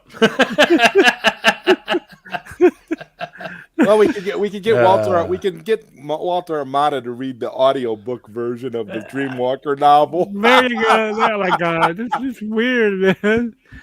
But now that I'm on this level, anything is possible, dude. It is. Anything is possible. That's why I say, now that you're in this industry, it's and again, that is something that is in Walter Hamada's wheelhouse. So and let's be honest, guys. Paramount Plus is looking for content just like everybody else. Okay, into the horror content, no less. That's scary, dude. Right. Oh, by the way, they just put. Wasn't it Peacock that just put out an unrated cut of Megan? Oh wow. I didn't even know there was an unrated cut of that movie, and I was like, okay, I haven't seen it yet. Yeah, Megan. I thought Megan was awesome. So I've heard good things about that. I heard a lot of great things about it. Yeah. Oh yeah, it's fantastic. About a little robot girl, isn't it? Yeah. Something like that. Yeah. Yeah, it's about a little robot girl that's probably going to be in toy shops probably within the next 5 years as something that you can literally have in your no thanks for your kids. Yeah, because that's where we are going with technology and AI and all robotics. That. We're headed there. Yeah, robotics and AI robotics and artificial intelligence. Yeah, there you go. Yeah, let's not take the lessons of Terminator, right? Yeah. Skynet is already a thing, so we're done. It's over.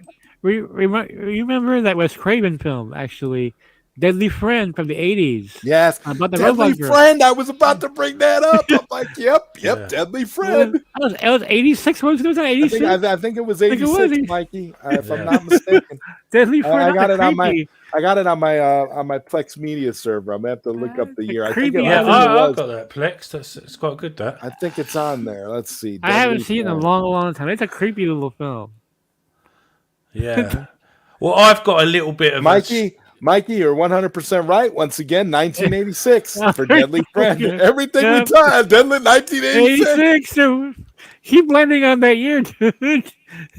Yeah, that's what it is. There needs to be a Dreamwalker spinoff, but a graphic novel just called 1986, in which all of this stuff starts to happen. Yeah, well, Silver and Gold is the one that takes place in 86. Silver and Gold. Yeah. Yeah, I'm really looking forward to that. That's just gonna be constantly all of us guys. It will be. Yeah, Silver and Gold. It doesn't take place in the Philippines at all. It all takes place in Seattle. Yeah. So I was thinking of something, Mikey. Yeah. So when people things start to happen and Paramount Plus tries to acquire Dreamwalker, then all of a sudden you have hashtags sell Dreamwalker to Netflix. There you go. And keep away from Walter Hamada. Yeah, that's why one of the world leaders in AI bought a social media network to teach AI to sell products to us. Yeah, I've got an interesting connection to Skynet, actually. Funny enough, I'm the chosen one. My birthday is the 29th of August, and if you're a Terminator fan, you'll know that is Judgment Day. And wow!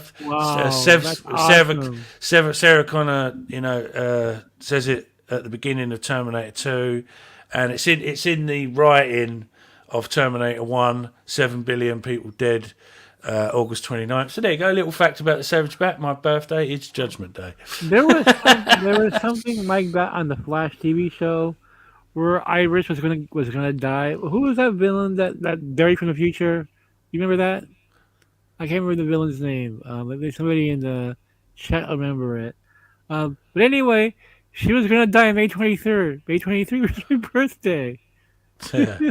So Barry has to prevent her from dying. Mikey, start a bidding wars for DreamWalker multiverse characters. Which streaming verse service will pay more? Yeah. Yeah. Oh, There's already one. Paramount Socks Plus 1986 versus was a very good year. Well, 1986 was Saboteur. Thank you, Bad Dan. Yeah, Saboteur. was Yeah. going to kill Iris on May 23rd. Come on, man. Saboteur. Thundercats. Back down underneath. Silverhawks. There you go. Okay. Silverhawks. But also, 1986 was a great year for me because that was the year that Aliens was released. Yeah, which is my favourite movie of all time. I didn't get to see the full version until I think it was 1989. They released it in England with the scenes at the beginning added in. 17 and a half minutes was missing from that movie. That film has one of the best director's cuts I've ever seen. Oh, yeah. It's almost like the Abyss director's cut. It's a different movie. It's like a different animal altogether. I say this over and over again. They mention Amanda Ripley in it, right, at the beginning, which then gives the emotional connection between Ripley and Newt. Because she misses her daughter. This was important stuff. Yeah, they cut out the movie. It's like, what the fuck? I mean, you realize the whole film's about motherhood. You know, that's right. It is about motherhood. With the mother alien. That's right. I am the chosen one. I am the chosen one. Brilliant movie. Yeah, I mean, if I had to choose like a best director's cut, obviously is up there. But Aliens is there too, and no one talks about that so much about my birthday. How great director's cut Aliens was just and it was only 17 and a half minutes extra. But so much was missing. It's such important stuff.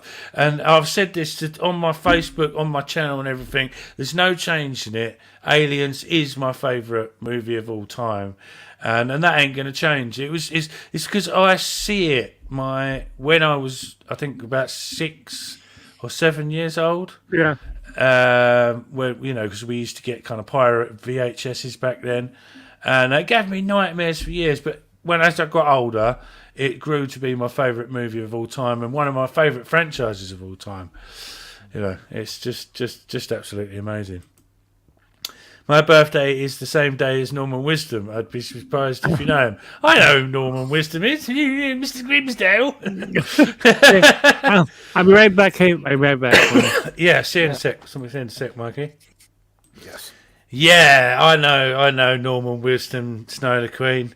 Yeah. Old British pastime there. Aliens is fire.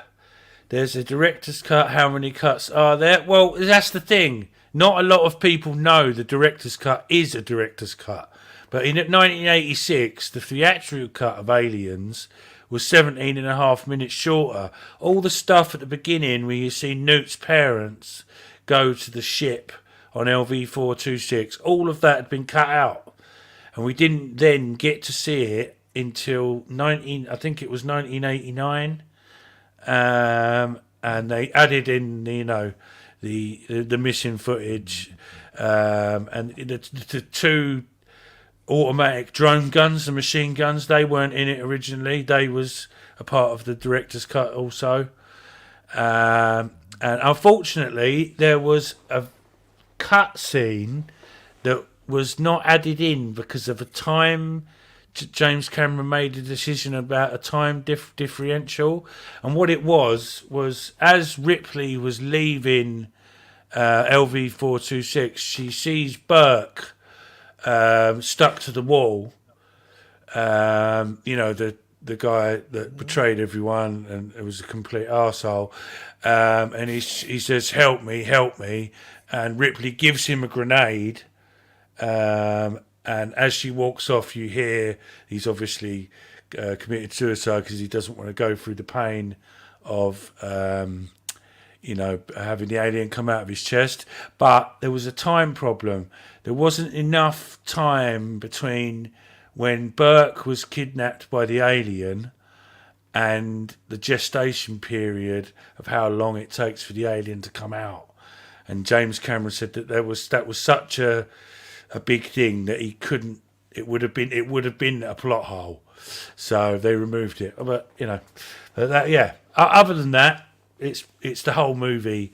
They called it Alien Special Edition, but not a lot of people would even realise that the special edition is a special edition, because they wouldn't have realised that the theatrical cut was shorter.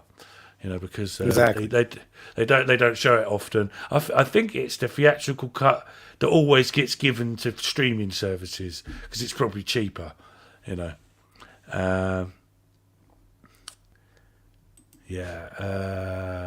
Snyder Queen. You used to watch his movies with my granddad growing up. Yeah, same with my nan, my grandma and granddad.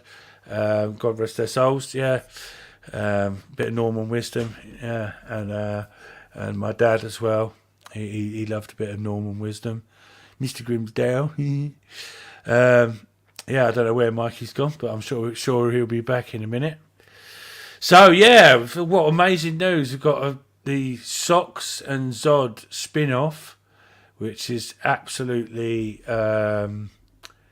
amazing news. Really exciting for Socks. It's going to be great. It's going to be great. And I was just spitballing ideas or whatever about the Savage Bat solo thing, and Mikey's there's something to that. I'm going to be in the Crusades, maybe a knight of the Knights Templar. Don't know. If it's the Crusades times, I should imagine. I'm English. I'm definitely going to be on their side, I should imagine. Mm-hmm. But yeah. Definitely. But yeah, obviously, Socks is very excited about that. Kal-El, yeah, I know Norman Wisdom. Yeah, I'm not sure whether Norman Wisdom was popular in America. I just really, really do not know. It was one of those things that was, it was always on British television, his movies and stuff. Socks. I'm extremely happy. Yeah, I bet you are, mate. That's really exciting news. I'm happy for you, and Zod. That's great. Really, really looking forward to all these spin-offs. Yeah, Mr. Grimsdale. Yeah, that's right. Yeah, every time. Yeah, Mr. Grimsdale. People that don't know Normal Wisdom are watching this going, what the fuck are they talking about? It's gone from fucking Snyderverse to Dreamwalker to who? Norman Wisdom? Who the hell is Norman Wisdom? It's like, oh my god, it's all gone. Oh my god, it's gone all of a sudden very English. Yeah. So I'm back. Yeah, hey, how you doing, Mikey? We was just having a little piss around about Normal Wisdom. Yeah, I don't know who that is. No. It was kind of sort of like a British comedy version of, say, a bit like Charlie Chaplin. He was kind of sort of a very movement and comedy sort of thing, and he'd done lots of movies. It started in black and white, and then as it went on, it went into colour. It was very, very, very old school British. My favorite British comedian was Benny Hill. So Benny Hill. Welcome to British Hour. Tea will be served momentarily. Yes, that's right. That's right. Yeah, mate. Make sure you bring the biscuits, and we're not talking about American biscuits, some horrible white sauce. We're talking about biscuits. Biscuits. Yeah, I used to watch a lot of British comedies. Monty Python, I grew up on. Yeah, same.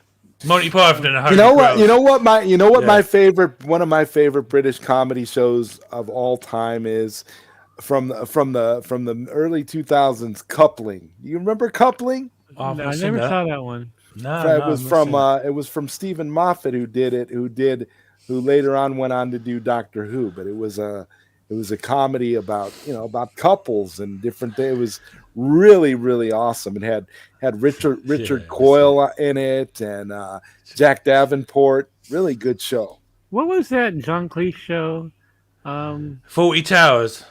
Oh my god, that show is hysterical. 40 Towers. They're doing God. a follow-on or a reboot of it at the moment.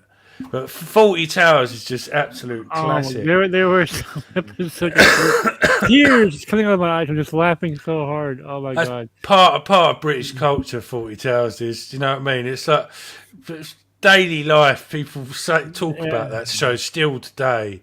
One of the that and Red Dwarf. Oh my god! Yeah, Red Dwarf. Oh. When Red Dwarf first came out, my dad used to let me stay up because it was on a little bit later because it was a bit more adult. He used to let me stay up and watch it. I love Red Dwarf. But 40 Towers, though, still to this day, people reference that movie when I go out and about, my friends and stuff. The stuff that they said in it, it was just so ridiculous. And today, the cancel culture would have a field day. Oh, they couldn't handle that, dude. They couldn't handle that. There's so much that would not be allowed to be released today, dude. The particular episode in 40 Towers with when the German people come to stay at 40 Towers and Basil 40's like it's I think I mentioned the war once and I think I got away with it and then he walks past in the background going that would not play today. Oh my god, you never ever get away with that in a million years. People would have a total meltdown. Yeah. Did you hear the news that came out today? Just horrible. They're going to censor Ian Fleming's James Bond novels. Oh my god! Wow! They're gonna politically correct them, and take out all the sexism in there and like what are you doing? Oh my god! So we are headed towards George Orwell's. We are totally 1984. That's where we're going now. Yeah, that is serious. Schneider Queen saying hello, hello, hello was funny too. That was one of my favourites about the French resistance in World War II. That was I remember that show. That show was really funny. That was so funny. There was a British policeman who was sort of undercover and he couldn't do a French accent. And every episode he would say something really funny. And one of them was instead of what he meant to say was I was passing by and I thought I see a bomb, and he comes out and he goes, I was pissing by and I see a bum. It was and this was on daytime television, do you know what I mean? It was just classic. Kal-El, Rick McMahon, the young ones. I love the young ones. Oh my god, Yes Minister, yeah. Hysterical and show. the follow-up, Yes Prime Minister. I didn't really watch those two, Yes Minister and Yes Prime Minister, a little bit, but hello, and yeah, I've absolutely Blackadder was the one for me for the longest time. I love Blackadder. Yeah, the young ones and Bottom. They were both incredibly funny. It was Schneider Queen that started this. The bloody talking about British comedy. People are going to start tuning out, going, what the hell are they talking about? These old farts like going on about British comedy from like years ago. Talk about the prisoners. Yeah, the greatest TV show of all time, The Prisoner ever. Mikey, do you remember a TV show from the 90s called Nowhere Man? Yes, I do. UPN. I used to have regular conversations with the creator of that show, Larry Herzog, and I swear that was essentially Schneider Queen. That was essentially the American version of The Prisoner. Yep, it was. And The Prisoner is so brilliant. I mean, to this day, man. I mean, wow. Yeah, my mum and her husband Chris, it's just because they're massive fans of The Prisoner. They've got the big box set of DVDs, but they've stayed 3 times on the island in one of the hotels. Oh wow! So you can visit it. It's a holiday destination for people to go to, and they've been 3 times. I can't remember the name of the place now, but they go all the time and they absolutely love it there. It's like I'm not a number. It's a bit, yeah. I'm a free man. I'm not a number. I'm a freebie man. Do you know what? When I was into late 80s house music and rave music, they used to use that sample over and over again. It's perfect. Yeah. I'm a free man. I'm not a number. I'm not a number. Ow, ow, ow. I'm not a number. I'm a free man. Well, late 80s, that's when the height of the Prisoner it was released on videotape here in the U.S., and we were all renting it. That last episode was like wild, dude. I don't know why. Oh, yeah, Fallout? I don't know what Fallout, yeah. thinking. Wow. And I want to, you know what, you just mentioned that's actually a Dreamwalker inspiration as well, was The Prisoner. Because the plot twist and trippiness, and I want to capture all that weirdness. We're seeing you. Yep. Yeah. Patrick McGowan. I mean, it's a great show. Classic. Yeah. And there's this. And are you aware of the forever raging debate about whether Patrick McGowan is playing the same character in The Prisoner that he played in Secret Agent, aka Danger Man? Because it would be like James Bond Sean Connery going from James Bond and then suddenly becoming being the prisoner, and you say, is that James Bond? It's essentially the same concept. And I always believed that yes, they were the same character, but same character. That's how I always felt that way. Yeah, it's funny. It's funny you mentioned that actually with James Bond, because unofficial fan theory is Sean Connery in The Rock with Nicolas Cage was a British agent that was imprisoned in Alcatraz, and the theory is that Sean Connery in The Rock is James Bond. James Bond, yeah, is James Bond. That's a brilliant theory, though. It's brilliant. And if you watch The Rock, there's actually nothing that contradicts it. Yeah. Absolutely nothing, because when Sean Connery was James Bond, that was in the 60s when he was caught in the film and put into Alcatraz. So there's actually nothing in it that makes sense. That doesn't make sense. It all links up perfectly. It's just the Rock's got a little bit of over the top. Isn't it Michael Bay? Michael Bay. Michael Bay. Yeah, so it's got a lot of that sort of over the top action, which Bond's got as well, I suppose. But that's a good thing. If you didn't know that, I had no idea. Sean Connery in The Rock is James Bond, basically. Actually. British agent was caught by the American government and put in Alcatraz. There's actually an amazing theory about James Bond as well, that James Bond is essentially a Time Lord, just like Doctor Who, which is why James Bond regenerates. changes. He regenerates, which is why he looks different from movie to movie to movie. Whenever they change the actor, he's essentially regenerated, but he's a Time Lord, and he's the same Time Lord in every. And it's fascinating. I read a comic book that kind of established that, and had James Bond actually encounter the third Doctor, which is Pertwee, the third Doctor, and they interacted. He interacted with Sean Connery's Doctor, and they had with Sean Connery's Bond, and they kind of had a little interaction, and they're Time Lords, and sort of I love that theory. I'm like, wow, that would be fantastic. I'd love to see that theory expounded upon in a film at some point. That'd be great. What blew me away was John Pertwee was actually the father of the actor in Gotham who played Alfred. Sean Pertwee. Sean Pertwee's awesome. Big over here. With Dog Soldiers, he was amazing in that. Yeah, great. And he was also the pilot in Event Horizon, which is one of my favourite science fiction movies of all time. Yeah, it's got some of the greatest lines, and I gotta say this, guys. I like Gotham a lot more than Batman. Than Reeves Batman. Like Gotham of course. Yeah, I really like Gotham. It's got had a great penguin. Had a great, It had some some of the costumes were a bit iffy, but they were a bit sketchy. the storytelling didn't make you fall asleep like the Batman. And it definitely had a better Riddler than the Batman for sure. The Riddler was great in Gotham. Holy shit, he was awesome. Anyway. Yeah, Socks. I heard about that fan theory about James Bond. Another little fan theory about well, it's not a fan theory.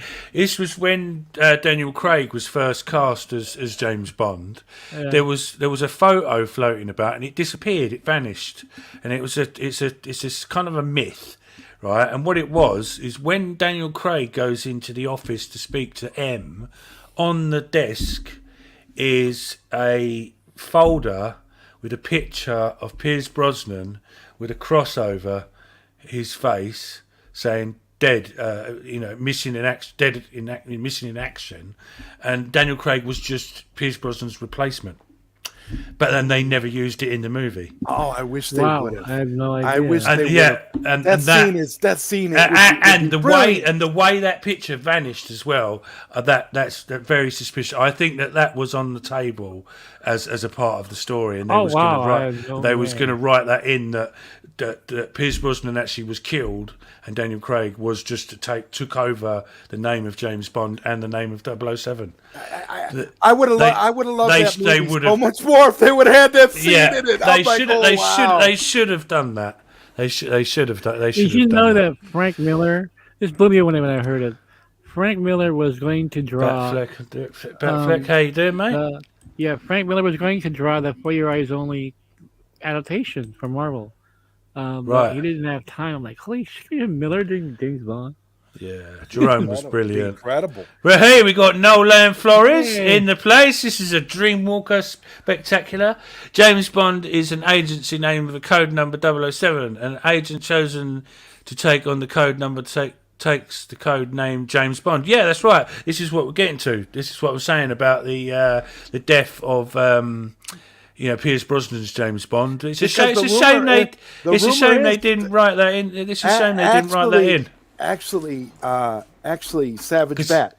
The rumor is that essentially it's because in one of, I think it was the last James Bond movie that Pierce Brosnan did, that it can be interpreted that his character died. Right. Yeah. So it would make sense if they wanted to actually try to. But you're right. No, that is right. But it's unsaid. But in this theory, they was actually going to make it clear on the screen that was the case. That it's not. It's not. They're not changing the actor. It is actually a different James Bond. Brilliant. Yeah, I wish they would have. I wish they would have did that. That was a wasted. You know what? Maybe they'll do that. You know what? Maybe they'll do that for the next one. Batfleck. They've got to explain. Spoiler alert! They've got to explain Daniel Craig's death. Sorry about that if you haven't seen the last James Bond, but he dies at the end. So I grew up on Bond movies, so I just I look at the stuff I grew up on. Roger Moore is still my favorite James Bond. Roger Moore will always be my Bond. He was my Bond because it was my age group. Exactly. I kind of lean towards Timothy Dalton because Timothy Dalton kind of reminds me of what James Bond would be if Zack Snyder directed James Bond. Yeah, well, that is Timothy Dalton is Zack Snyder's James Bond. Socks Bulletin. Steven Spielberg at one time wanted to make a James Bond film, but George Lucas said for him to direct Raiders of the Lost Ark instead. Yeah. He kind of got his Bondness out in the beginning of in Temple of Doom, right? The opening. It's a very Bond-like opening in that film. Yeah. Die Another Day is my favourite. GoldenEye is probably my favourite Bond movie of all time. I know that doesn't make sense. I've said this before because it's Pierce Brosnan, but and then Roger Moore's my favourite Bond. But for some reason, there's something about GoldenEye, the way it's written and the way it was 006 was the villain. I swear that is the perfect Bond movie. And that's a tough one. and a great computer game to go with it as well, which has just been the N64 game. Yeah, GoldenEye. Many great memories of playing 4-player of that, and it's just been re-released on Xbox Series X and Switch as well. GoldenEye all round. I Great think movie, my great favorite game. Bond film is probably For Your Eyes Only. I think as far as Roger Moore Bond films are concerned, it's way up there. Yeah. The Spy Who Loved Me I love that underwater Lamborghini. Yeah. Music City So in the place. GoldenEye is a banger. Yeah, I just love GoldenEye. It's a perfect movie. From start to finish, it's unmatched in my The opinion. first Bond film I ever saw was Live and Let Die. That was the first one I remember seeing as a kid. View to a Kill was the first I ever saw, because that was like the late. I was born in '81, but I think that was late '70s. But second to GoldenEye, my favourite, because I'm a science fiction fan, is Moonraker. How about this Moonraker? I just love Moonraker. And Dr. Goodhead. Those names. Oh my God, Dr. Goodhead! Come on! Everyone knows what that means. But Doctor No. My Goldfinger is up there as well. Yeah, Goldfinger was pretty much probably my favorite of the perfection. Connery ones. Yeah, Connery was the kind of sort of the toughest, the biggest and toughest Bond. Yeah, he's great. I'm not dissing him. It's just Roger Moore. He was great, but Moore was more like kind of charming. You know, that he'll kill you afterwards, right? I mean, I love this coolness, you know, and I love his humor too, that dry humor. Yeah, and also Sean Connery made Never Say Never Again, which has been decanonised from the Bond.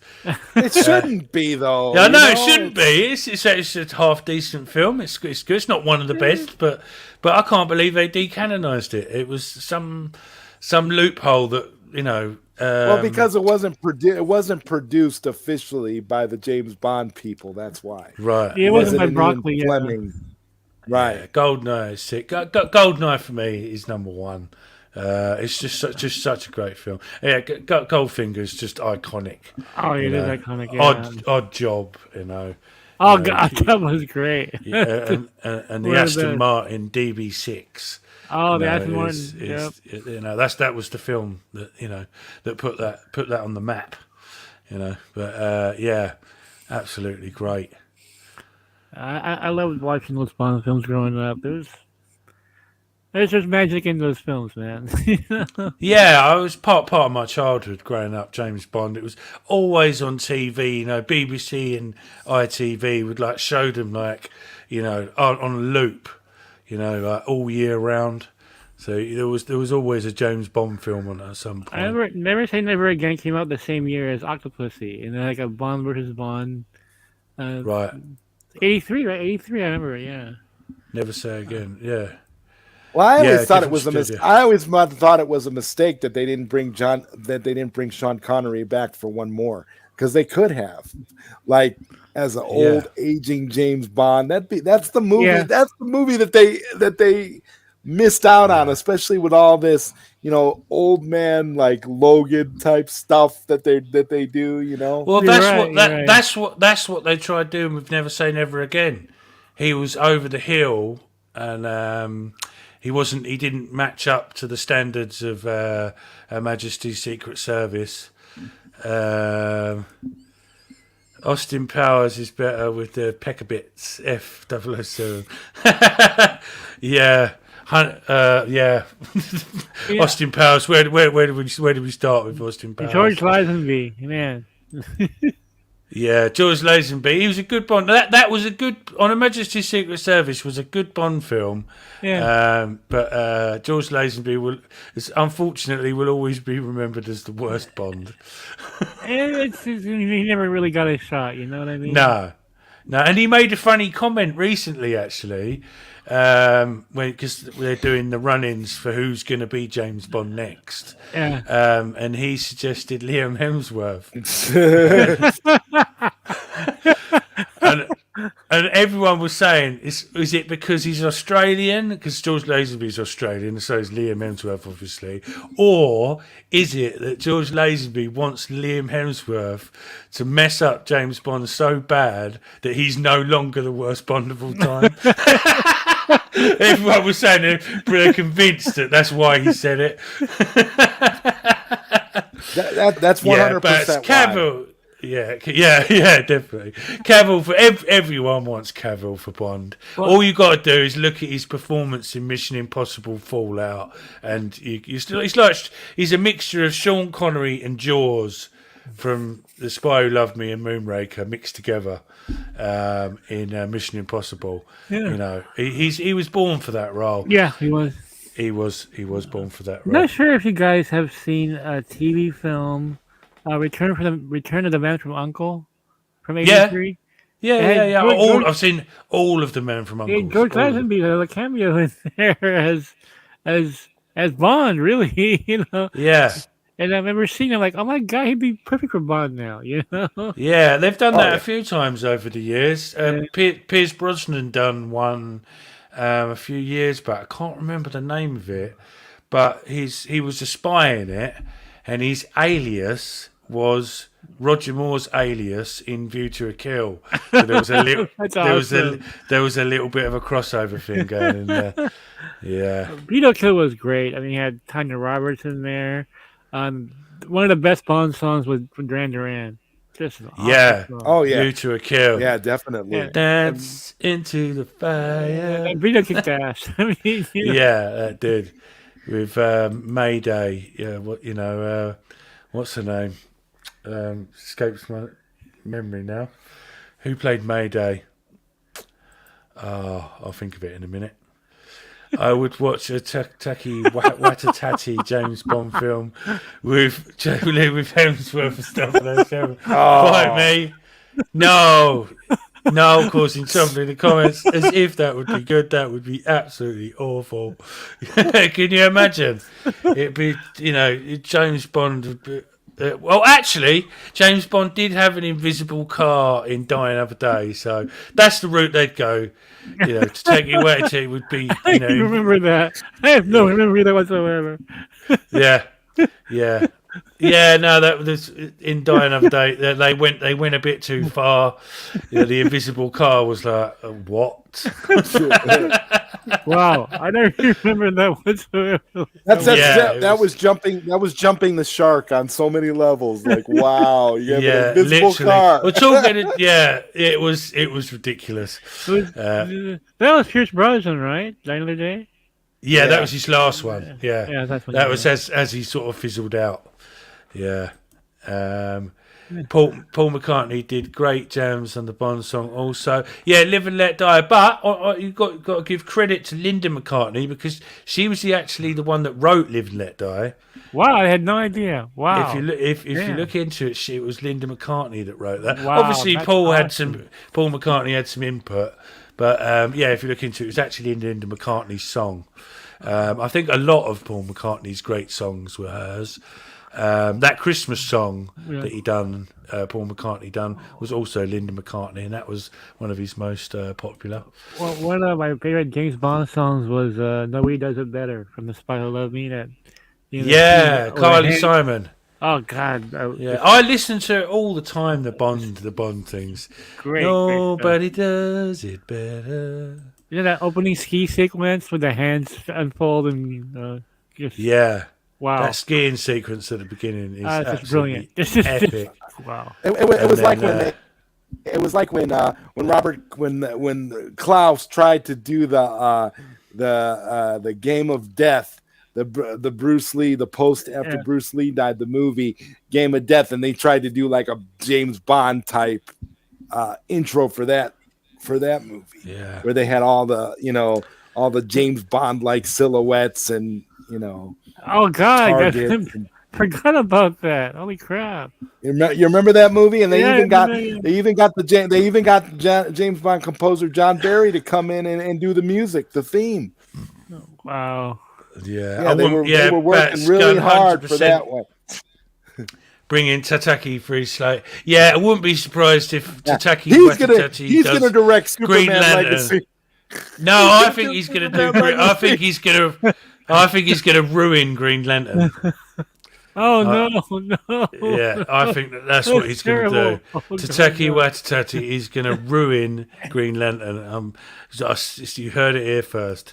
Well, I know. What if he does Raven the Bold? Oh my God! Can you imagine David's reaction? Nah. Yeah, well, I'm not. You know, I'm a huge Batman fan, but even Brave and the Bold, like because of the situation. If it was Tataki Watatati directing, that'd be it. That'd be over. It'd be over. Yeah.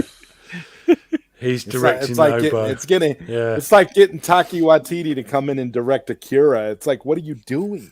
Really? Yeah, I know. Why'd they pick that? You know, they never get off the ground either, right? I mean, is it stalled? No. Yeah, well, Thor: Love and Thunder had a lot to do with that because that was such a disaster. I don't think a lot of people are going to want to work with him much after that, really. They've been trying to get Akira into a live-action film for 30 years now. For 30 years now. They were talking about it back when they were doing American re-releases on VHS in the 90s. Wow. Yeah, Batfleck, I swear Tataki was doing Star Wars. Yeah,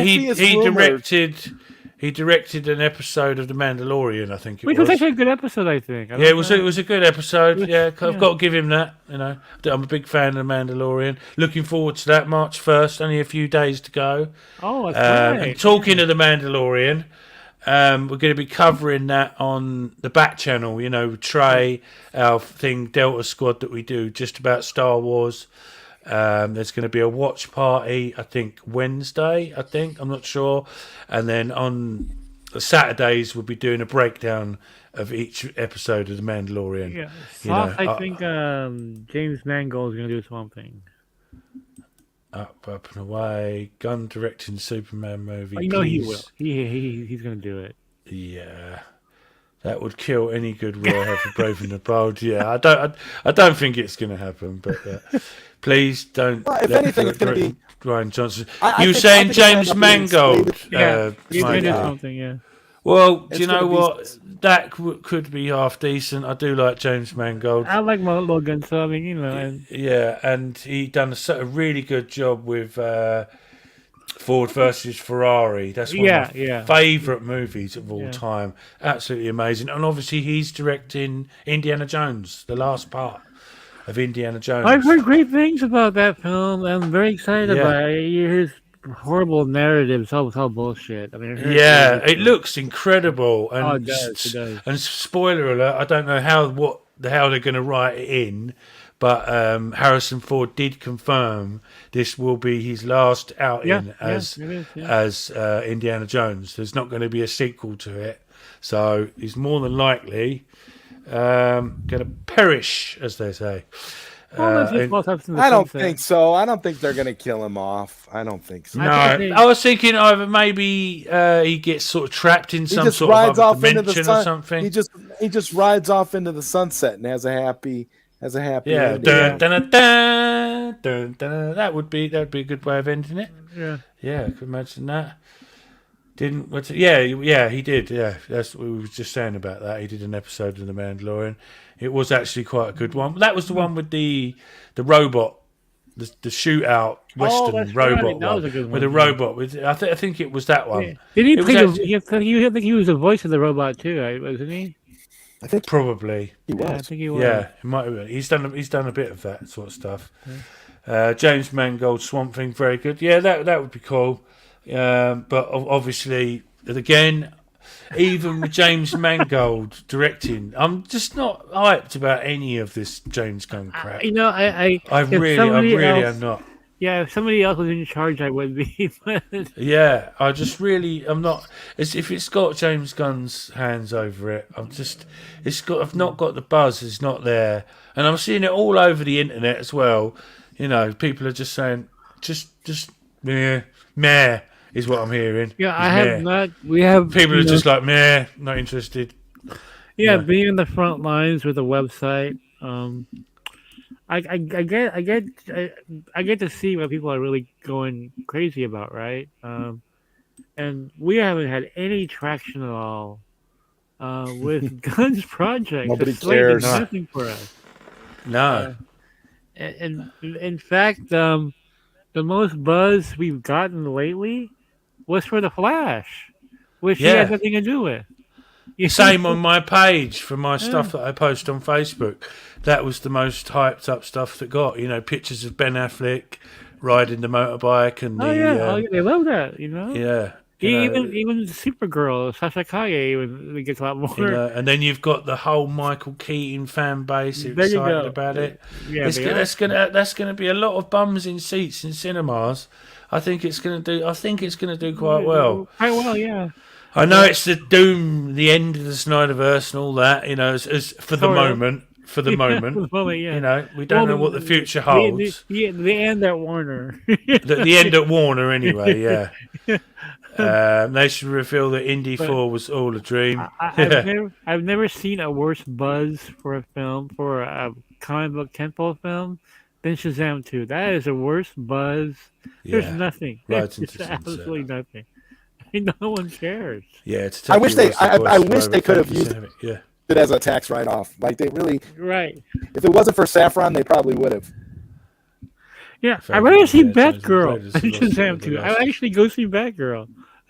I agree. Yeah. The original Indiana Jones trilogy, just all three of them, can't fault them.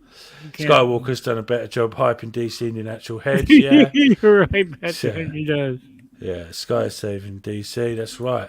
The Netflix campaign's doing very well. Yeah. Hope it pays off. Even if it's not Netflix, even if it's Amazon, I'll be happy with whatever company, as long as they make it. Yeah, there you go. Hey That's guys, it. I have to run. Yeah. Thank you for having me on here, Mr. Bat. Yeah. Great seeing you again. Thank you very As much always, for coming, Mikey. Yeah, Mikey. it is. Always And fun. thank you for the Didn't expect to Dreamwalker talk James bombs. Bond. I was like, Yeah. we're talking James Bond in the prison. I did not expect that in Faulty Towers. Where did that come from? 42. Oh no, that was Snyder Queen's fault. She started going on about Norman Wisdom, and then we just went out of control. Really. I've actually never, in all my years on YouTube, talked about Faulty Towers ever. Ever. It's so Yeah. cool. Yeah, it's like a break from everything else, It's just nice to be able to branch out. Like, when Zod and I are talking to Rabbi Burnett, we go all over the place. Yeah. Yeah. Yeah. Well, this Bat and the Kryptonian show is going to be a bit more like that now because of the situation with DC. We're going to be talking about a lot of other stuff. I'm going to be covering a lot. Black Little Mermaid. Black Little Mermaid. Oh yeah, we're going to be covering. The controversial Black Little Mermaid. That's going to be a great Yes, one. it'll be But I'm a huge, as fantastic. everyone knows, me and Zod are both huge fans of science fiction. Yeah. So we're going to be doing some science fiction specials. Bit of Battlestar Galactica remake, Babylon 5. Maybe a bit of Star Trek if people are up for that. I'm not sure how people would respond to that. But, going to talk about, go down the science fiction route a lot. And movies in general, really. I was such a big fan of the original Battlestar Galactica when I was Same. a kid. Same. Star Wars on TV. Is I've got the box sets of both of them. I absolutely love them. And I met Dirk Benedict a couple of years ago. Oh, wow. Super nice guy. Yeah, the original Starbuck. Oh, God, man. One of my biggest regrets, guys, was I was at a convention in 2016, 2015. And Richard Hatch was there. And Dirk Benedict was there. And they were like sitting behind me when I was looking for comics. I'm like, oh my God, Richard Hatch and Dirk Benedict are behind me. They were my heroes. And I was God, man. And I had gotten a picture with Dirk Benedict already. I should have gotten a picture of Richard Hatch that day. I regret so much. He passed away a year later. He passed away a year later. Yeah, I remember, and I didn't find out for a couple of months until after he'd passed away. It just come up on my feed on Facebook, and I went, "What?"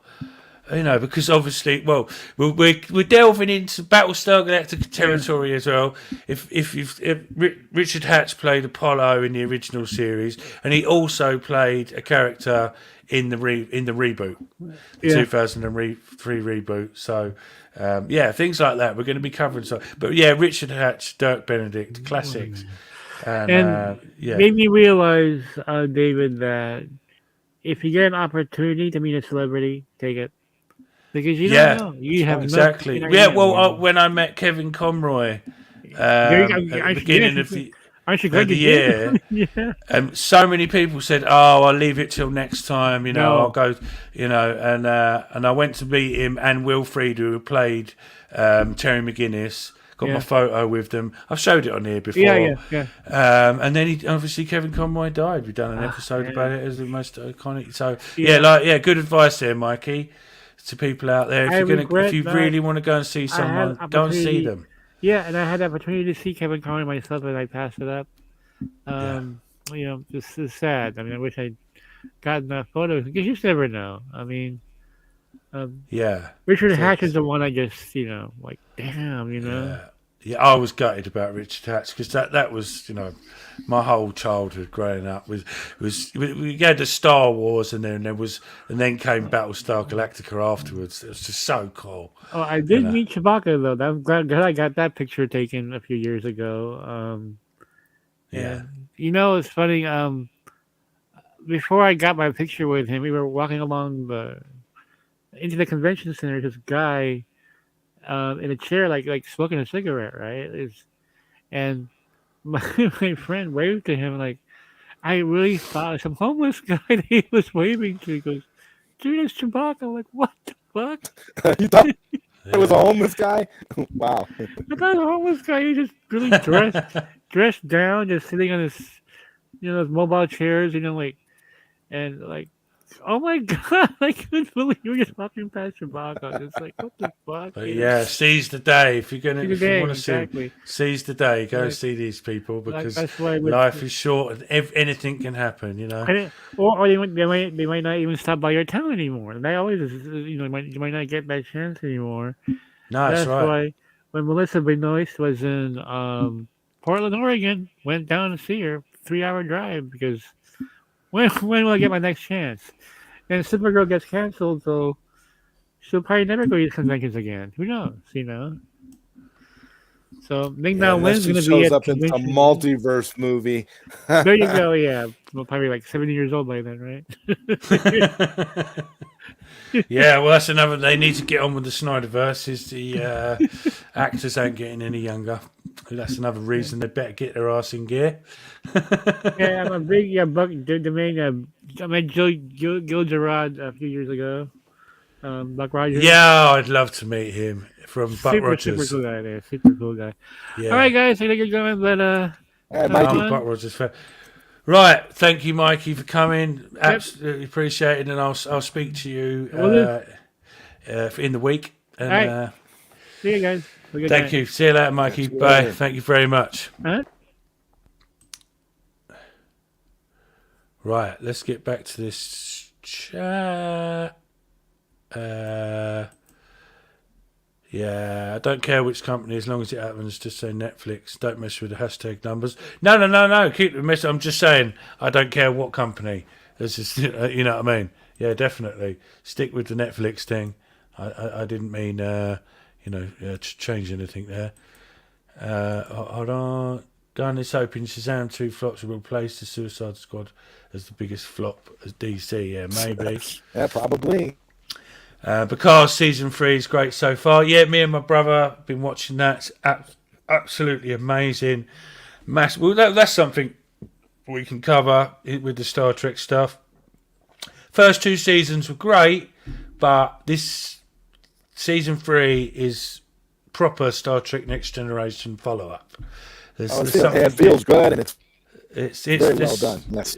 It feels different to the first two seasons. It really is. Its own thing. I said this, but I think they're doing a new Aliens movie. Won't be anywhere near as good as James, but I'll check it out. Yeah, well, apparently they're doing an Aliens movie that's not in the current timeline with Prometheus and Covenant, and then an FX, like the Sci-Fi Channel or whatever, are doing an Aliens TV series, which is going to be set on Earth, like a sort of Walking Dead type thing, where the whole of Earth is infested with aliens or something along them lines. Not quite sure how that's going to work. Bit worried about that though, because the TV series, they said that they was going to slightly change the look of the alien. It's like, don't mess with perfection. Yeah, don't mess with something that's already good. Yeah. Yeah, it's like, well, it says it in the movie. It's the perfect organism. Don't mess with perfection. Do you know what I mean? Definitely not.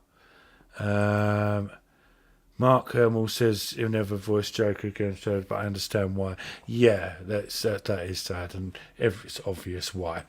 You know, it's Mark Hamill wasn't just he's Kevin's co-worker. Mark Hamill and Kevin Conroy were best of friends. You know, Christmases and all that. They were proper friends. You know, Mark Hamill was deeply wounded by Kevin's passing.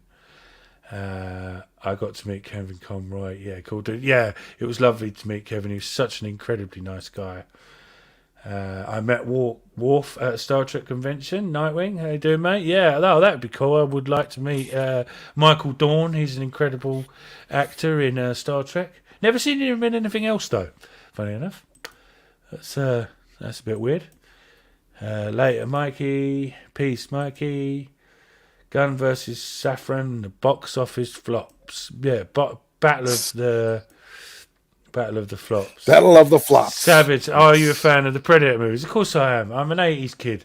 Predator 1. I've watched Predator 1 and Predator 2 in the hundreds of thousands now. Same as Aliens. Those two movies particularly are super canon. You know, like Terminator 1 and Terminator 2. Predator 1 and Predator 2, they're super canon. The other movies are great. It's just those two movies, I think, complement each other and make sense. I think they link perfectly together. Huge fan of the Predator, though. Except the 2018 The Predator. I didn't like that one bit. And I've only watched it, I think, twice. And I only watched it the second time just to make sure it was as shit as I thought it was the first time. Making sure you weren't wrong. Yeah, make sure I hadn't made a mistake. Prey was decent. Prey I rate up there with Predator 1 and Predator 2. It's nearly up at that level. Prey was so cool. Really? I haven't watched it. Is that great? Oh, it's absolutely excellent. And there's two different versions of it as well. You can watch it in English or you can watch it in Comanche, because it's obviously, there's a lot of heritage going on with the American Indian Comanche thing, actors and actresses in the movie. It's set in the 1700s. Oh, wow. You haven't seen it, so I won't spoil it, and don't mention anything about Prey in the comments because Zod hasn't seen it yet. But yeah, highly recommend I'll check it out. But I might watch it after. I might go watch it after the stream because I'm. It's got some serious stuff going on and some really cool surprises, and there's definitely going to be another one, 100%. I'm a big fan of the Predator movies. Yeah, you can't. W Savage, yeah, of course. You got me. Facebook user, how you doing? If you're watching from the Snyder Nights, remember to come over to YouTube and subscribe. And everyone that's in the chat and has been watching tonight, and if you're watching on the replay, remember to like the video because it really does help, you know, with the algorithm and stuff. Yes, it did. That was so bad. The Predator, that is really, really terrible movie. That is just so crap. And the Predator, what made it so bad was PG-13. It was all watered down anyway.